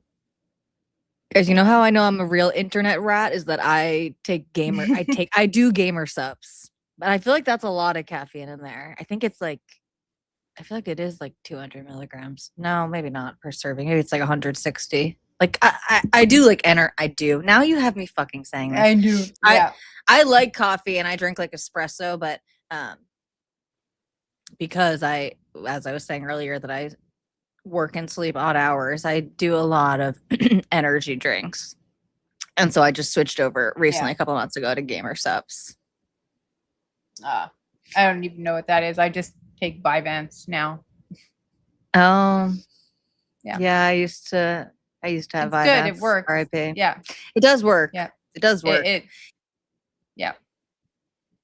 That's why there's a difference between like K at 1 o'clock in the afternoon and K at like 10 o'clock at night, because the brain, the Vyvanse is worn off at this point of the day.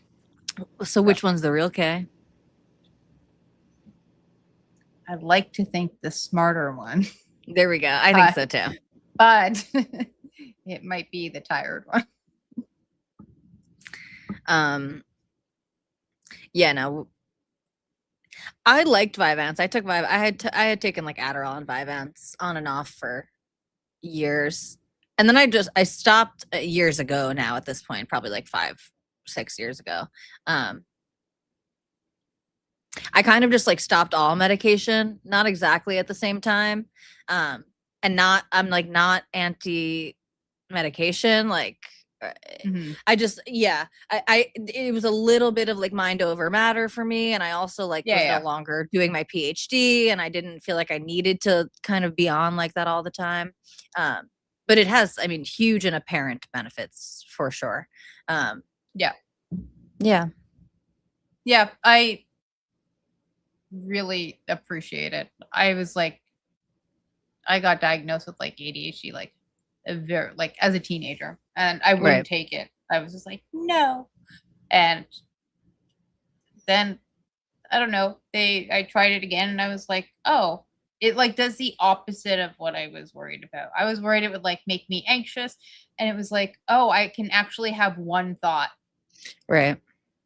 And it organized your brain a little bit. Yeah. And I was like, oh, that's like the opposite of the anxiety, because the anxiety is like the too much, can't focus, kind of like bopping all around. And I was like, oh, I can like sit down and get shit done, which actually makes my life so much better. Yeah. And it was just like after having one kid and going to like 5 children and all of the managerial shit that comes with like a large family, I was like, okay, running a household. Like, maybe helping the brain is, makes sense. Yeah, and you're like not in a time or place that you're going to abuse it or whatever, because there is a lot of like risk of that, frankly. But yeah, no, that's great. Yeah, it works for me, and it makes me happy. It makes my brain feel happy. So I'll take the added bonus. Like I don't have depression. That's not something I like ever struggle with. My disposition is probably more towards anxiety than depression, and I don't really feel sad, but it like makes me feel just a little bit happier. That's great. Yeah, why the hell not, right? Yeah, and I think also like it can feel really good to the point of like, oh, which is the real K, like to have your brain thinking clearly. If you're like a smart and curious person who really does struggle with ADHD, I know that word is like overused and the diagnosis overused, but it's like, it's so nice to be able to channel that and to feel like you can actually like use your brain in a real way and challenge yourself in a focused, sustained way. I think that's a gratifying experience. I can pretty much get the effect of like, what it felt like to be on Vyvanse with like high doses of caffeine and whatever. Obviously it doesn't last the whole day and all of that, but I pretty much, it's more or less you can get there that I can. Okay. Yeah. At this point in my life anyway. And with my duties and expectations and stuff like that. So yeah.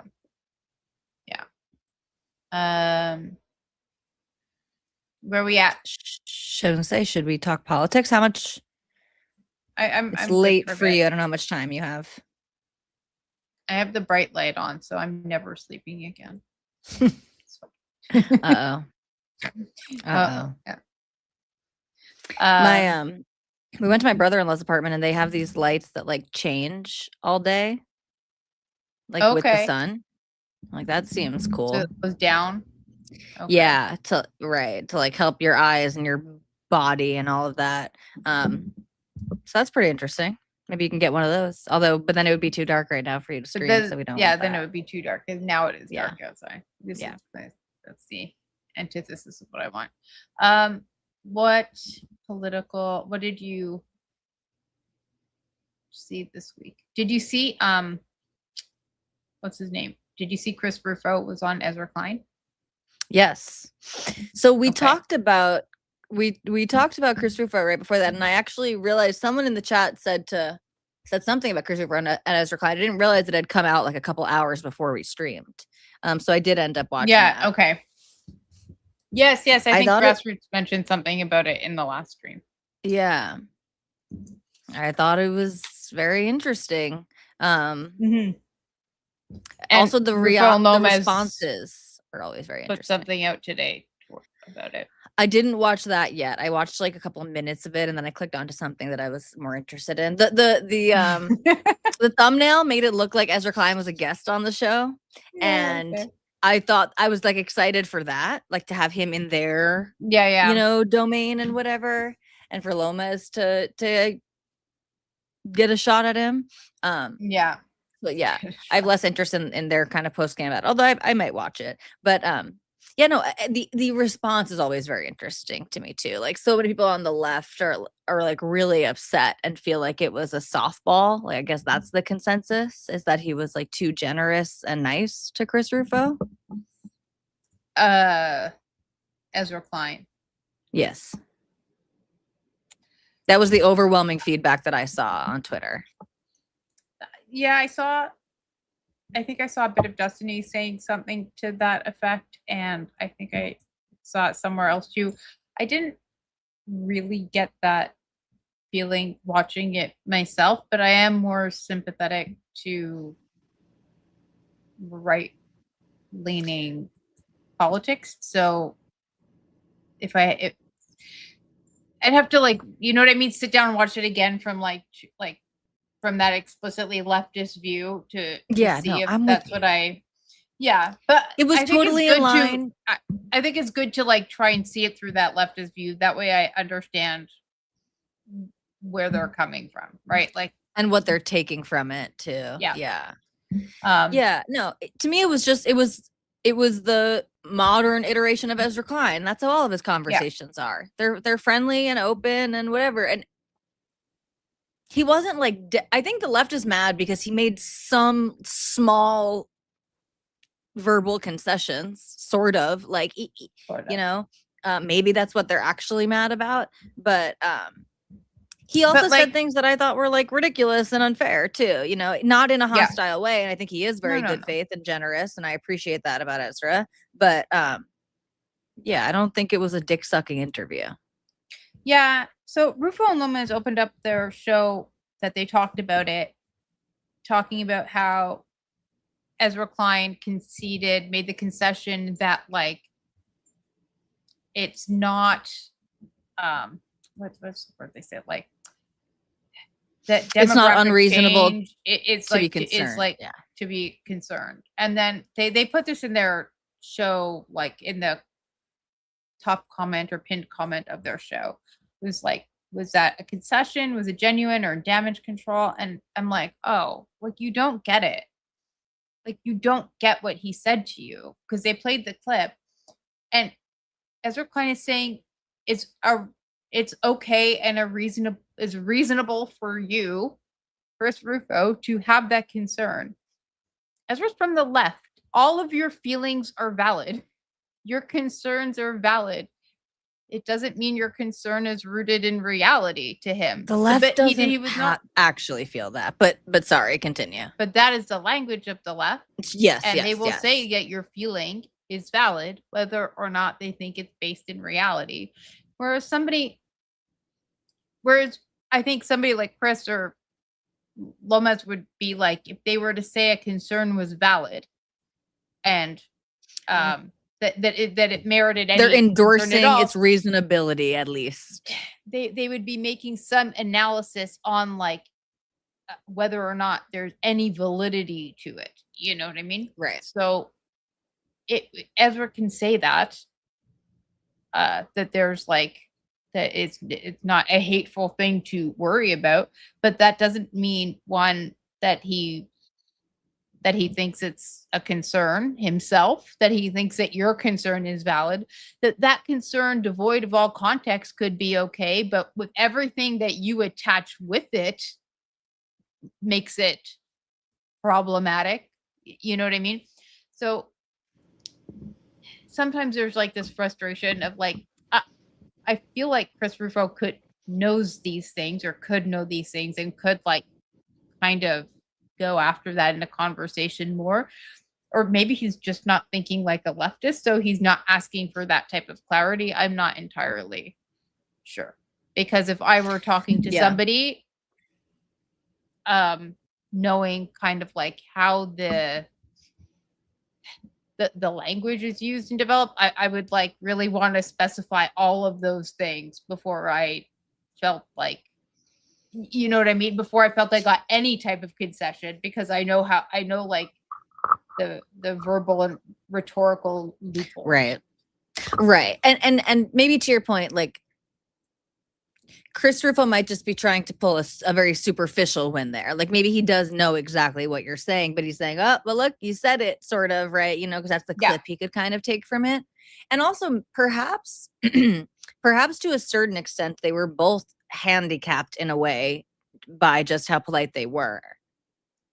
To your point, like, it's like maybe Chris Rufo didn't want to kind of like dig so much. Although he did a good job, I think, in like, especially in a friendly, warm manner, like challenging a lot of them. You know, he would say like, you know, I reject the premise, basically, you know, or and I do think that there was like a sort of meta in the conversation where Chris Rufo is like talking about himself and the treatment that he received from the left-wing press and left-wing, you know, anti-racism institutions and whatever, the ACLU and the SPLC and all of these things.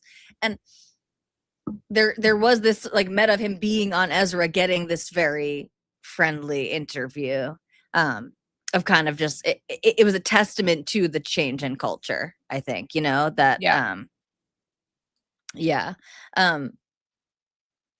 there was something there. Now that I'm like thinking about it in that context, there's almost a tension about it. There's almost like a soft tension, because they obviously do disagree in like really significant ways. And there was, I think like what Ezra did was like, there was this one thing that, you know, Ezra was trying to say to frame the conversation in a way that ironically, like I think I kind of framed the Lomas and Rufo show too, which is like they are explicating concerns that they have with like what's going on the right, you know. And I mean, they're still confident in the future of the right, whatever, and they're not their allegiance to sort of, you know, the right is not wavered. But it was like a little cringe and gay the way that Ezra framed it, that way of like, you seem to be uncomfortable with this. But also I think that is probably just like, I think Ezra is just like assessing that, you know. I think that is just like actually Ezra's sincere perception, and again, I think it's true, because that's what I was talking about. Chris is obviously like sees these tensions on the right, and doesn't think that we should all just get along, you know, in the way that, like, you know, around the Charlie time there was sort of like, we all need to like band together. That's not really there, that's not present. But there was this like, no, I just think that yes, I agree. But also, I think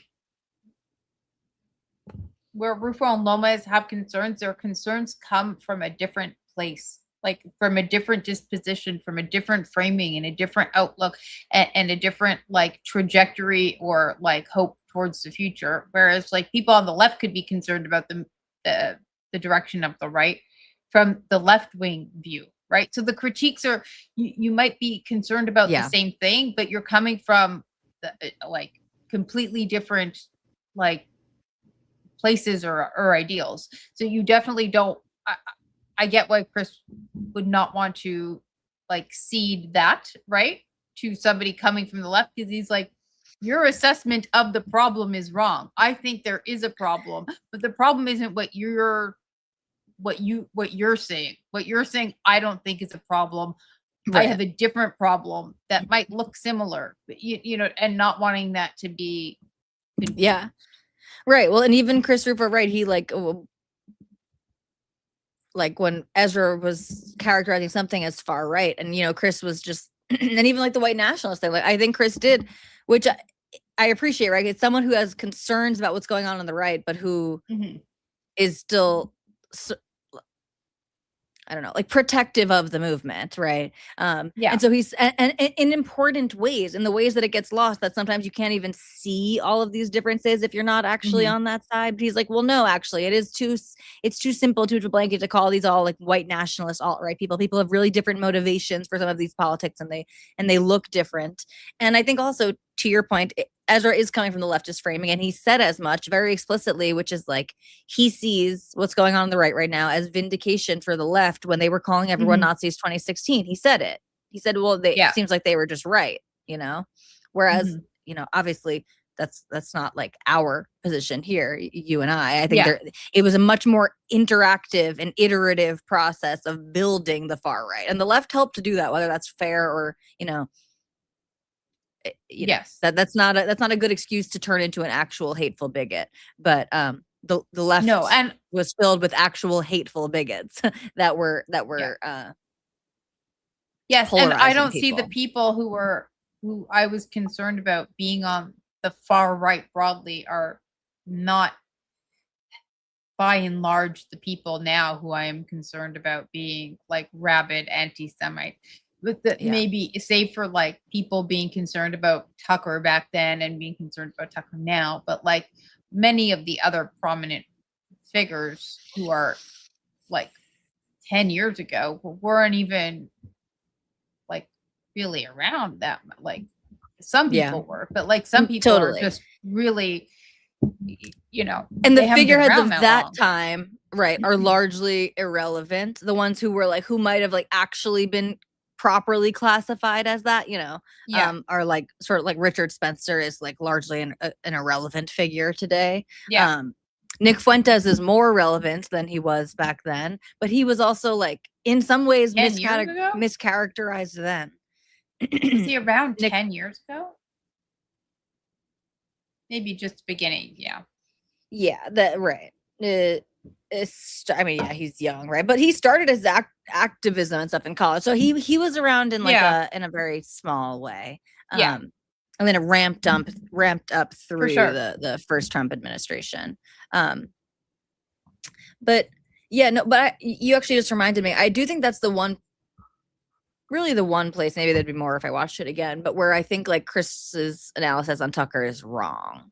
I think there was more truth to what Ezra was saying. I still think the way that the left wants to frame it doesn't leave space for the fact that like some of these people kind of, maybe they were truly at a crossroads and then they went down, a path and they sort of got radicalized, but it's, it does a disservice to characterize that because it's sort of the sort of premise of the fight they got into is like, I do think there's more truth to what Ezra was saying about there being actual signs of Tucker being really sort of radical. Of course, Richard Spencer liked your tweet. Okay. They're like, it's unfair to to do what the left does, which is call everyone, use the great replacement meme to classify everyone who is concerned about immigration as some type of white nationalist or bigot or racist. So I understand Chris's defensiveness in that context, but I think like sort of a la Noam Dworman's beat is like, there's actually, if you look for it, there is a lot of evidence that Tucker held a lot, like has been a liar and like held some of these more serious and maybe even private views for a while, right? When the leaks of his texts came out, even just his disgust and distaste for Donald Trump should make people like, take a double take. And the stuff that he was writing in his private tweets about like how white people ought to act, and like racializing the behaviors of people. And I know like that's how some people speak edgy online. And again, like I'm not against like having responsible analyses about culture and all of these things, but I do think there's probably more to the sinister journey of Tucker Carlson than Chris wanted to concede, but also but I don't think Ezra's framing is accurate or fair either. So I guess that was a loss on both sides. I'm not sure about Tucker.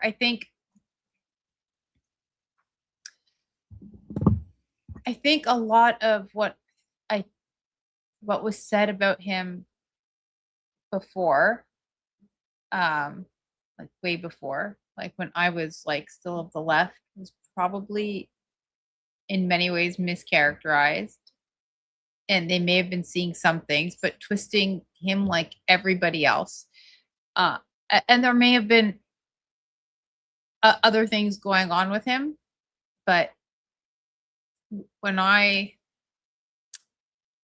but he did take a turn, and maybe that turn became more sharp like after he left Fox, and maybe when we look back we can see like some, you know what I mean, some like fertile ground for all of that, or some indication that there was like vulnerability there, or more like sympathy in certain directions. But I do think that there is a difference. You know, I don't know if it would be that it's completely fair when people say that it was like always like a foregone conclusion. And I'm not saying you're saying that, but I'm saying there are people who do I that. agree. And I definitely don't think that that's true. I think that's like the world happened in very, and has unfolded in very like very not strange ways, but in novel ways that I we weren't really anticipating, especially with the way content is, and the way platforms are, and the financial incentives, and the attention incentives, the political incentives right now. So I'm not sure about Tucker, but you know, I fucking hate him. So. Yeah. No, and I actually completely agree with you. And I think maybe to the point, that's also why I feel like, even though I feel like Chris Rufo's, I don't think Chris got at the complexity there. That's why I also reject Ezra's framing. Because to your point, like I think Yeah. like the true point is that, because it has even been a change since then, which maybe just goes more to his sort of chameleon, like, you know, nature or whatever. It was different concerns then, but there is truth that there was like reason to believe that Tucker was like a catalyst for some of this stuff, and was sort of radicalizing in private. And he, by the way, and to that point, he's radicalizing in a different direction now. Like he's kind of left some of that stuff behind as he cozies up to the Muslim world, and like, you know, and so yeah, so I'm with you there. Yeah, and I just can't help but wonder if like, are they like cozying up to the Muslim world just because like, is it just cynical? No, but what do you mean by just cynical? Like just a play for like money and attention, basically. No, more like it's a foregone conclusion of like the Muslim population growing, and they want to be safe. That's crazy. If that's the case, that's crazy. When we look at demographic growth, yeah, it is probably the fastest growing religion and peoples and population. So like, would he'd be pretty early, I guess. I don't know. Yeah. Listen, I'm not inclined to believe that. I like that as a fun theory. I'm not inclined to believe that, but that would be pretty early time to like already give up. Like, I know, maybe I just listened to Peter Boghossian too much, who's like, Britain needs to. He always says. He always says this, right? He's so funny. They just need to relinquish it, and I was like, right, give up. Yeah, give up. Right. You know, get cozy with our new masters. Yeah, just let it all go and admit defeat, and try and work out the best positioning for ourselves. And I'm like, well, maybe there's something going on there. Yeah. Okay. Oh, my wife. Probably not, guys, but it would be. Yeah, no, I think probably not, but you never fucking know. It's really, really hard for me to understand. Like, I don't know what's motivating Tucker. He's apparently going to be forming a new political party, so that'll be interesting to see what happens. I really, really, really hope that he is unsuccessful in fracturing the right. I feel like You say that, and like I have a montage in my head of like every Disney villain, like the moment that they seize control or power and have a win, like is playing through my head as you say. Tucker like forms a new political party, it gets crowned king of it, and it's like every bad guy winning is like playing in my mind's eye. Yeah, I mean, I don't know. I want to. I also have like a hard time really judging. Like, it seems like, I don't know, we've said this here and I've said it before and whatever, but it seems like people are getting kind of sick of this stuff a little bit more. Mm-hmm. I forgot. I was watching something where someone was making this point. Who the fuck was it? They were. I think it was John Podhoretz, actually. The Call Me Back show, Dan Sonor's podcast, he had on John Podhoretz and Jonah Goldberg. Yes, I was checking that out, but I didn't get through it. And it was at the end of that conversation. And I actually think they were talking about it in the context of the crazy left, the DSA left. They were not talking about, I mean, they all three of them have major concerns about what's going on the right. And John and Jonah are of the right. Jonah's sort of like more anti-Trump than John, but whatever. But yeah, he was saying that he is very confident that we are going to get through this, and that like that, you know, he's basically saying our country is not young, our country is old, and we will get past this. And they make the point that like, some you know, poetic quote about like life is about the ruins or something, and it's like sort of like, or what, I don't know, something that I'm not saying nicely now, but their point was like, we will get through this, but we're gonna have to live in the ruin for a while, but that people do get sick of it. It gets less exciting, and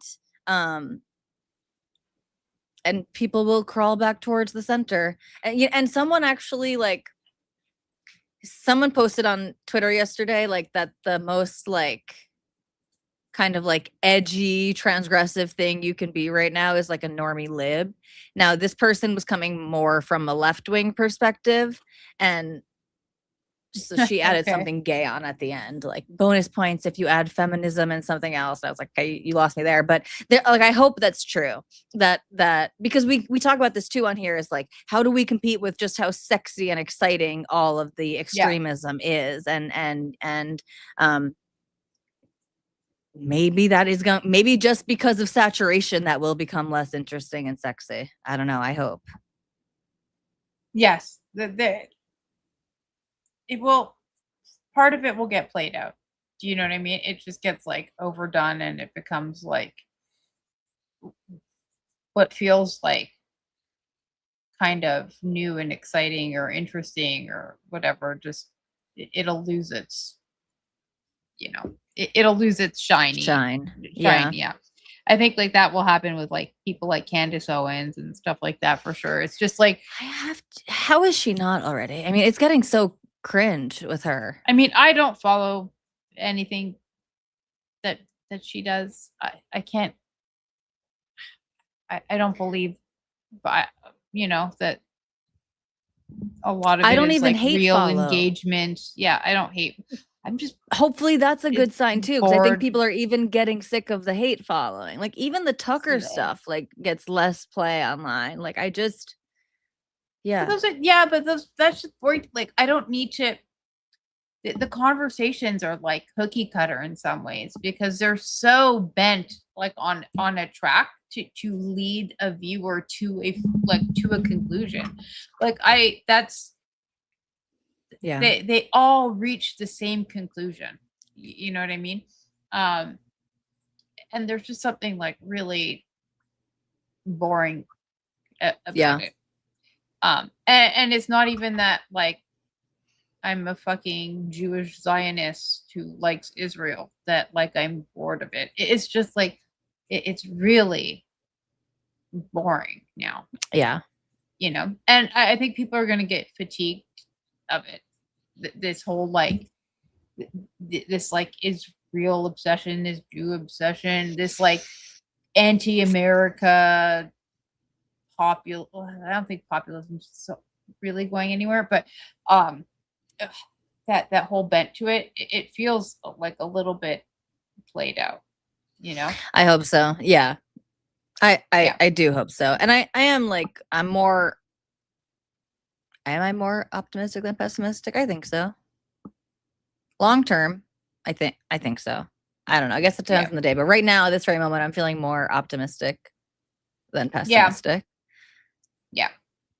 Yeah, and that's what I mentioned to you when I messaged you. Is like we should talk about the elite capture of the anti-elite. You said that that was so smart. Yeah. And it was just now. I'm too tired to get into it, but there has been an elite capture of the anti-elite messaging and the anti-elite movement.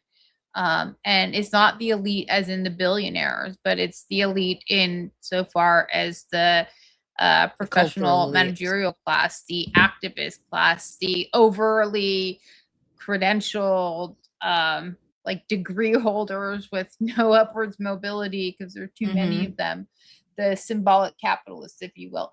And they have like that top 20%, not the top 1%, have the upper middle class has totally captured anti-elitist messaging. And like kind of, it's like political ventriloquism for fucking the vulnerable poor people that they pretend to represent, but they're really just fighting for status amongst themselves. And there's something so cynical about it. And it's like they think that if they strive for power, but they attach it to something that they deem moral, that somehow that power is okay and like is not corrupting anymore. You know what I mean? That like there's something like virtuous about seizing power like that, but they can't seize it for themselves. So all of their power and all of their ambition has to be channeled into political capital for them to feel okay about it. Well, hopefully it'll just come to like the level of cringe. Like hopefully the actual radicals will be turned off by that in a similar way of like, not to like, this analogy isn't a perfect one, but like hopefully it'll become like corporate pride, to your point, right? It's like, isn't this like the people that were like supposed to be raging against or like hosting the party, right? It's like when the anti-elitists messaging is coming from every elite institution and all of these like individually wealthy people. That's what I got from watching Brianna Joy Gray the last little bit. Right. Because I watched and especially with how defensive she was and how much she tried to push back against that. That characterization of her. Yeah. I was like, oh, they are the ones kind of like power hoarding in some ways. And it's interesting to see. Yeah, we should probably like clip up some parts of that conversation. I was remembering too when she got so triggered when he described like people ordering Ubers as like, well, like those of us who can afford it, like, yeah, we want a private chauffeur for a cheap price, and we don't really care how we get that. And she was just like so offended. And it is this interesting thing too that is like such a leftist problem is like, and I relate to this on a visceral level of feeling this, like you so desperately don't want to be classified in with the bad people, right? Like even if it technically fits, you know, that feels so because everything to you is some type of class warfare, you know, race warfare, whatever. So the stakes are so high. You cannot, because if you are actually part of that class, even symbolically, then you're like a fair target essentially. Yes, but then there's that, and there's also this like there's this thing that they do where they just admit it, right? And it's almost as if that admission absolves them of the guilt of it. But and it's always in the most cringe way. And it's like the admission of being the thing is like you're somehow supposed to be able to be like self-reflective and like acknowledging your true power and privilege and all these things, but like while doing absolutely nothing about it. It's just like, yeah, it's supposed to like put you above the somehow that you can see it and own it, but like you don't do anything about it. I'm getting like actual flashbacks to the way that Yeah. people are expected Yes. to announce and describe themselves, right? Yeah. Yeah. Oh God, yeah.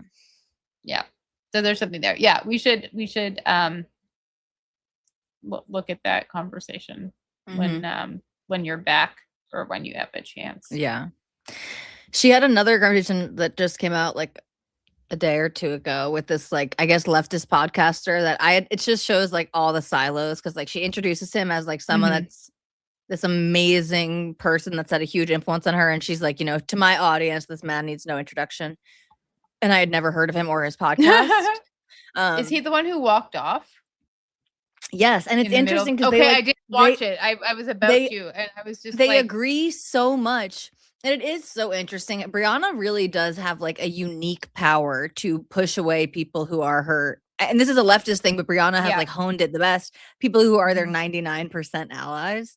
And it's like not even clear what he got so upset about. He was being a little dramatic because I did watch it, you know. But it's just so funny how she can piss off literally. The guy is literally just fucking agreeing with her essentially in the entire conversation. But then he's just like, okay, but we already answered this question. Like, what is this really what you wanted to do? You know, like, and it's just, the Brianna Joy Grace cinematic universe is entertaining to me. Nothing is good enough for somebody like that, right? No. Truly like nothing. You need the agreement. She's such a miserable person. Yeah. Yes, she does. Yes, I don't like her at all. You know, hate is a strong word, but I really, really, really don't like her. I just didn't watch her for so long until you sent me that clip, or that link, and I enjoyed the conversation. I'm glad I did. She is very frustrating. I have had enough distance from like watching her talk because I used to watch her and Robbie fight often back during the early days of the war, and I just. Like I couldn't handle it anymore. Oh yeah, I was just so thrilled when she was gone. She's been like really, really, really, really rabid anti-Israel for a while though, because I remember like watching her podcast like when I had my ideological turn. So like the summer of 2021, and she was a rabid dog then, like just saying crazy, bigoted, frankly shit. Yeah. But this just gave her a reason to do it every day, all the time. Oh yeah, so totally. That was just like absolutely, yeah.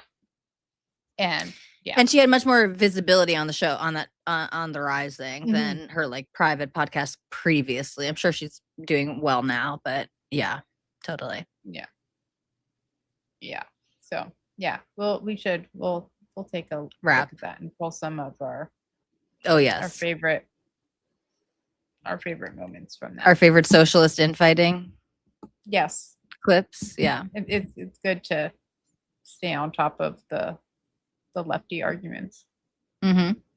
What's going on in their worlds. Yes. Yeah. Oh, and she was also like, it's interesting too, because just speaking of, so Brianna's like to the left of DSA. It's kind of like, she basically thinks she's anti-DSA because like the DSA is working with the Democrats essentially. She wants to fucking tear down, like she's anti-government. Yes, of course. Exactly. Yeah. But she was, so a couple of weeks ago when all this stuff was going on the Commentary Magazine podcast, and we might have actually showed this clip. One of them. She's so triggering because I was exactly like that. Like, you know, that's why it's so triggering. It's secondhand. It's like nothing's good enough, just to the nth degree of and to argue with everyone. I have totally right. It gives it's not secondhand embarrassment, right? It's like flashback embarrassment. But Jamie Kirchick I think we showed this clip on our show, was sort of describing the phenomenon and uses the word entryism, and he's like, guys, like that's literally what they're doing. It's entryism. They are intentionally trying to enter the Democratic Party to take control of it, and then we go through these weeks of like people, there's a little bit of fighting in between the libs, but like people also trying to calm everyone down, and they're gonna moderate, this, we saw this with AOC, we see it already with Zora, all of the cope. And then on Brianna's show, they're also talking about it. She said the word entryism. She's like, I don't think this entryism played by the DSA, is like is the route that we should, because entryism to her, like that's not radical enough. But it just goes to show it's like it's a good reminder. It's like, no, these are in their own words, guys. This is actually and explicitly their plan. And when they're talking amongst each other, they just use plain language. And again, you could accuse someone like Jamie Kirchick, who is on the right, of like being conspiratorial when he says this. The same way that people call James Lindsay conspiratorial because he reads all of their fucking books, it's like, and people don't want to believe, but these people they're not actually obsessing over theory or whatever. No, they are. They're losers. And they literally are. And they are using that language if you just listen to them speak amongst themselves. They are tactics. This is like on purpose. This is like they are putting as many people in key positions that they can. So either they can fundamentally change the structure of the system or be there to help tear it down and usher in a revolution. Literally, this is not figuratively. Most of these people want a revolution. They actually want a revolution, not a pretend revolution, not a theoretical revolution, not a symbolic revolution. No, they want like blood in the streets. They want people hanging. They want to overthrow the government and restructure society in their image. They have no problem with power. They have no problem with hierarchies. That's all a lie. They just think the wrong people are in charge of the power and the hierarchies because it's not. Yeah. Well, and there's this account on Twitter. His name is Stu something, but his account name is like Stu Studio, the Stu Studio maybe. And he for years now has been like tracking leftist meetings, basically, is what he does. Like whenever there's a DSA or some type of, radical leftist group that is doing some type of webinar or like call or whatever, he gets into the calls and he records them for posterity and posts them online with some commentary. And this is he's been doing this for years, and he gets, there is a Discord. He's been doing this.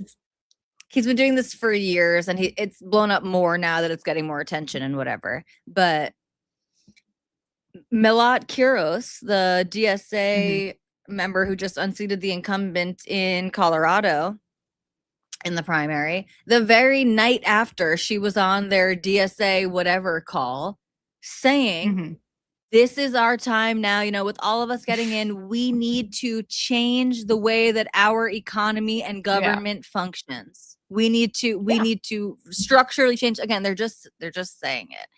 And I know, like, to a certain extent, like, I'll do my famous whataboutism or whatever, but like people on the right talk like this too, certainly, whatever. And we should also be concerned about that too, right? If it goes against sort of our tried and true American system. But the people who are covering for and are coping for this DSA takeover see plainly and maybe even exaggerate that influence when it happens on the right. Yeah. Yes, it's different. They manifest differently on the right than on the left. The right, like, the right wants different things. Like, I'm not worried about the right, like, literally wanting to tear it all down. They just want to like remake it in a different image. But or more traditionally, they want to just get rid of these things that the government has less control and has less hands in your pockets and interference or whatever. As opposed to right, they're not on the right. Yes. They certainly they don't have like this like optimistic anarchism like thing going on that the left had, but it's really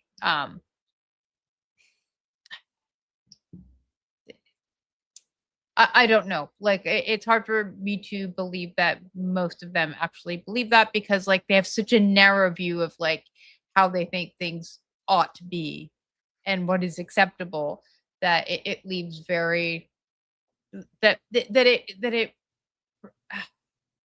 it proposes a society that needs to follow such a narrow path to work that it is impossible, and they want to remove all of the implementations that would like kind of like force people into that path, right? So it's like, well, there's no chance of this anywhere, you know. Well, I think that's part of the what's most frustrating about it, and like frustrating is not quite a strong enough word, but I won't waste time looking for the word right now. But like, and to a certain extent, you know, we all get to this at different times, and I used to think the way they did and believe and say the things that they said. So like, you know, I have like some patience, compassion, whatever for it. But once you've kind of gotten out of the mindset that all of these things are rights and that the government should be responsible to, and once you like first turn on the brain of like, oh, but who pays for that and who's going to require these services and how are we going to incentivize people to want to provide these services if the if their compensation goes down and they're not able to compete for better you know, all of these things, that it actually does get frustrating when it's just like, these are, you're just actually saying words. Like there's not it's not even there is no realistic plan. You have not had to contend with the realities of what that would entail, especially in a country as large as ours. And so it's frustrating because it's a similar frustration that I have to like the people who, you know, it's like, oh, on October 8th, Israel should have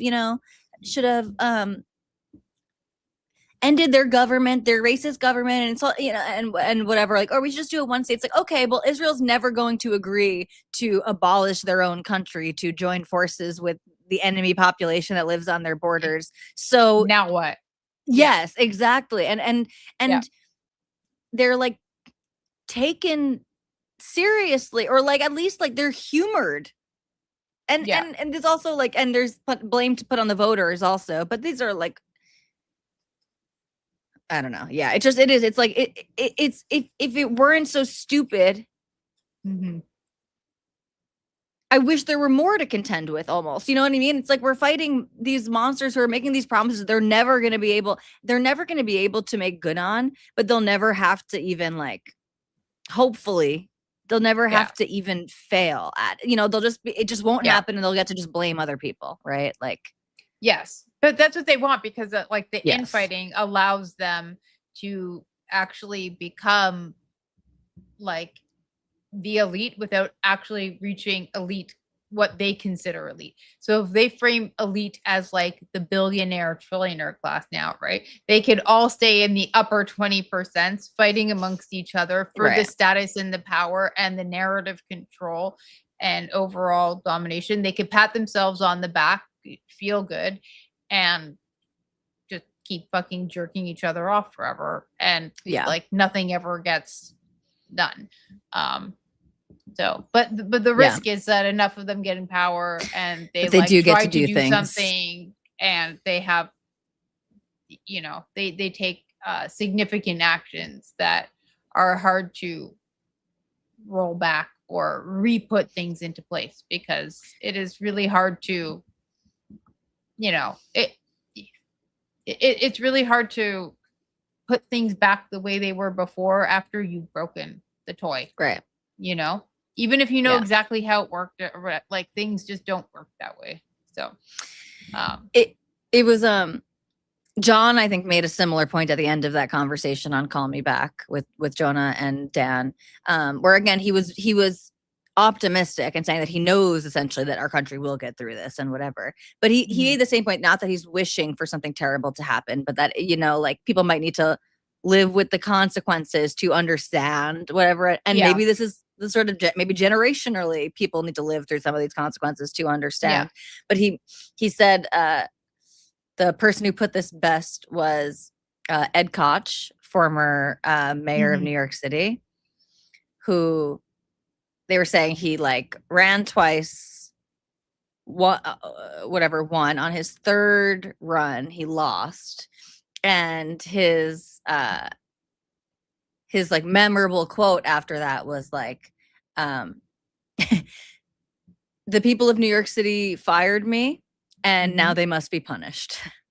You know, like you kind of like when you make these like decisions and you choose, you know, like the overly you know, when you get caught up in the movement, whatever, and you make these choices in leadership, now you have to live with those consequences. And that's a pretty like you got to be pretty high on your own supply to say something like that. But there's some it's a funny there. line too. Yes, quite a bit of hubris, but there's something there. Yeah, no, definitely. So I guess we just have to wait and see how it unfolds. Yeah. Hopefully they don't break it all. But hopefully we will see you at some point on Tuesday. But if not,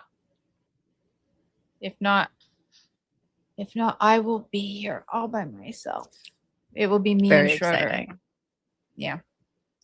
I think. We'll see, guys. But hopefully Tali will be here. If not, I will be here, and it will be weird, guys. But like, hopefully, you can come hang out.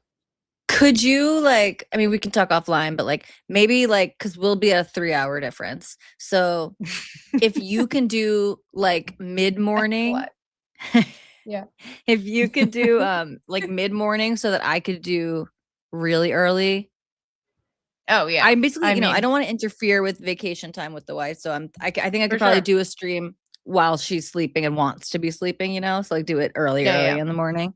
But I hope so. Otherwise, it's gonna be like a full week without it. But although maybe we could I will be back next Friday, so we could possibly do next week Friday. But okay, we'll figure that out on the back end, and we'll keep you all posted. All right, guys. Have a good one. Thank you very much. Out. We will see you next time. Bye. Bye.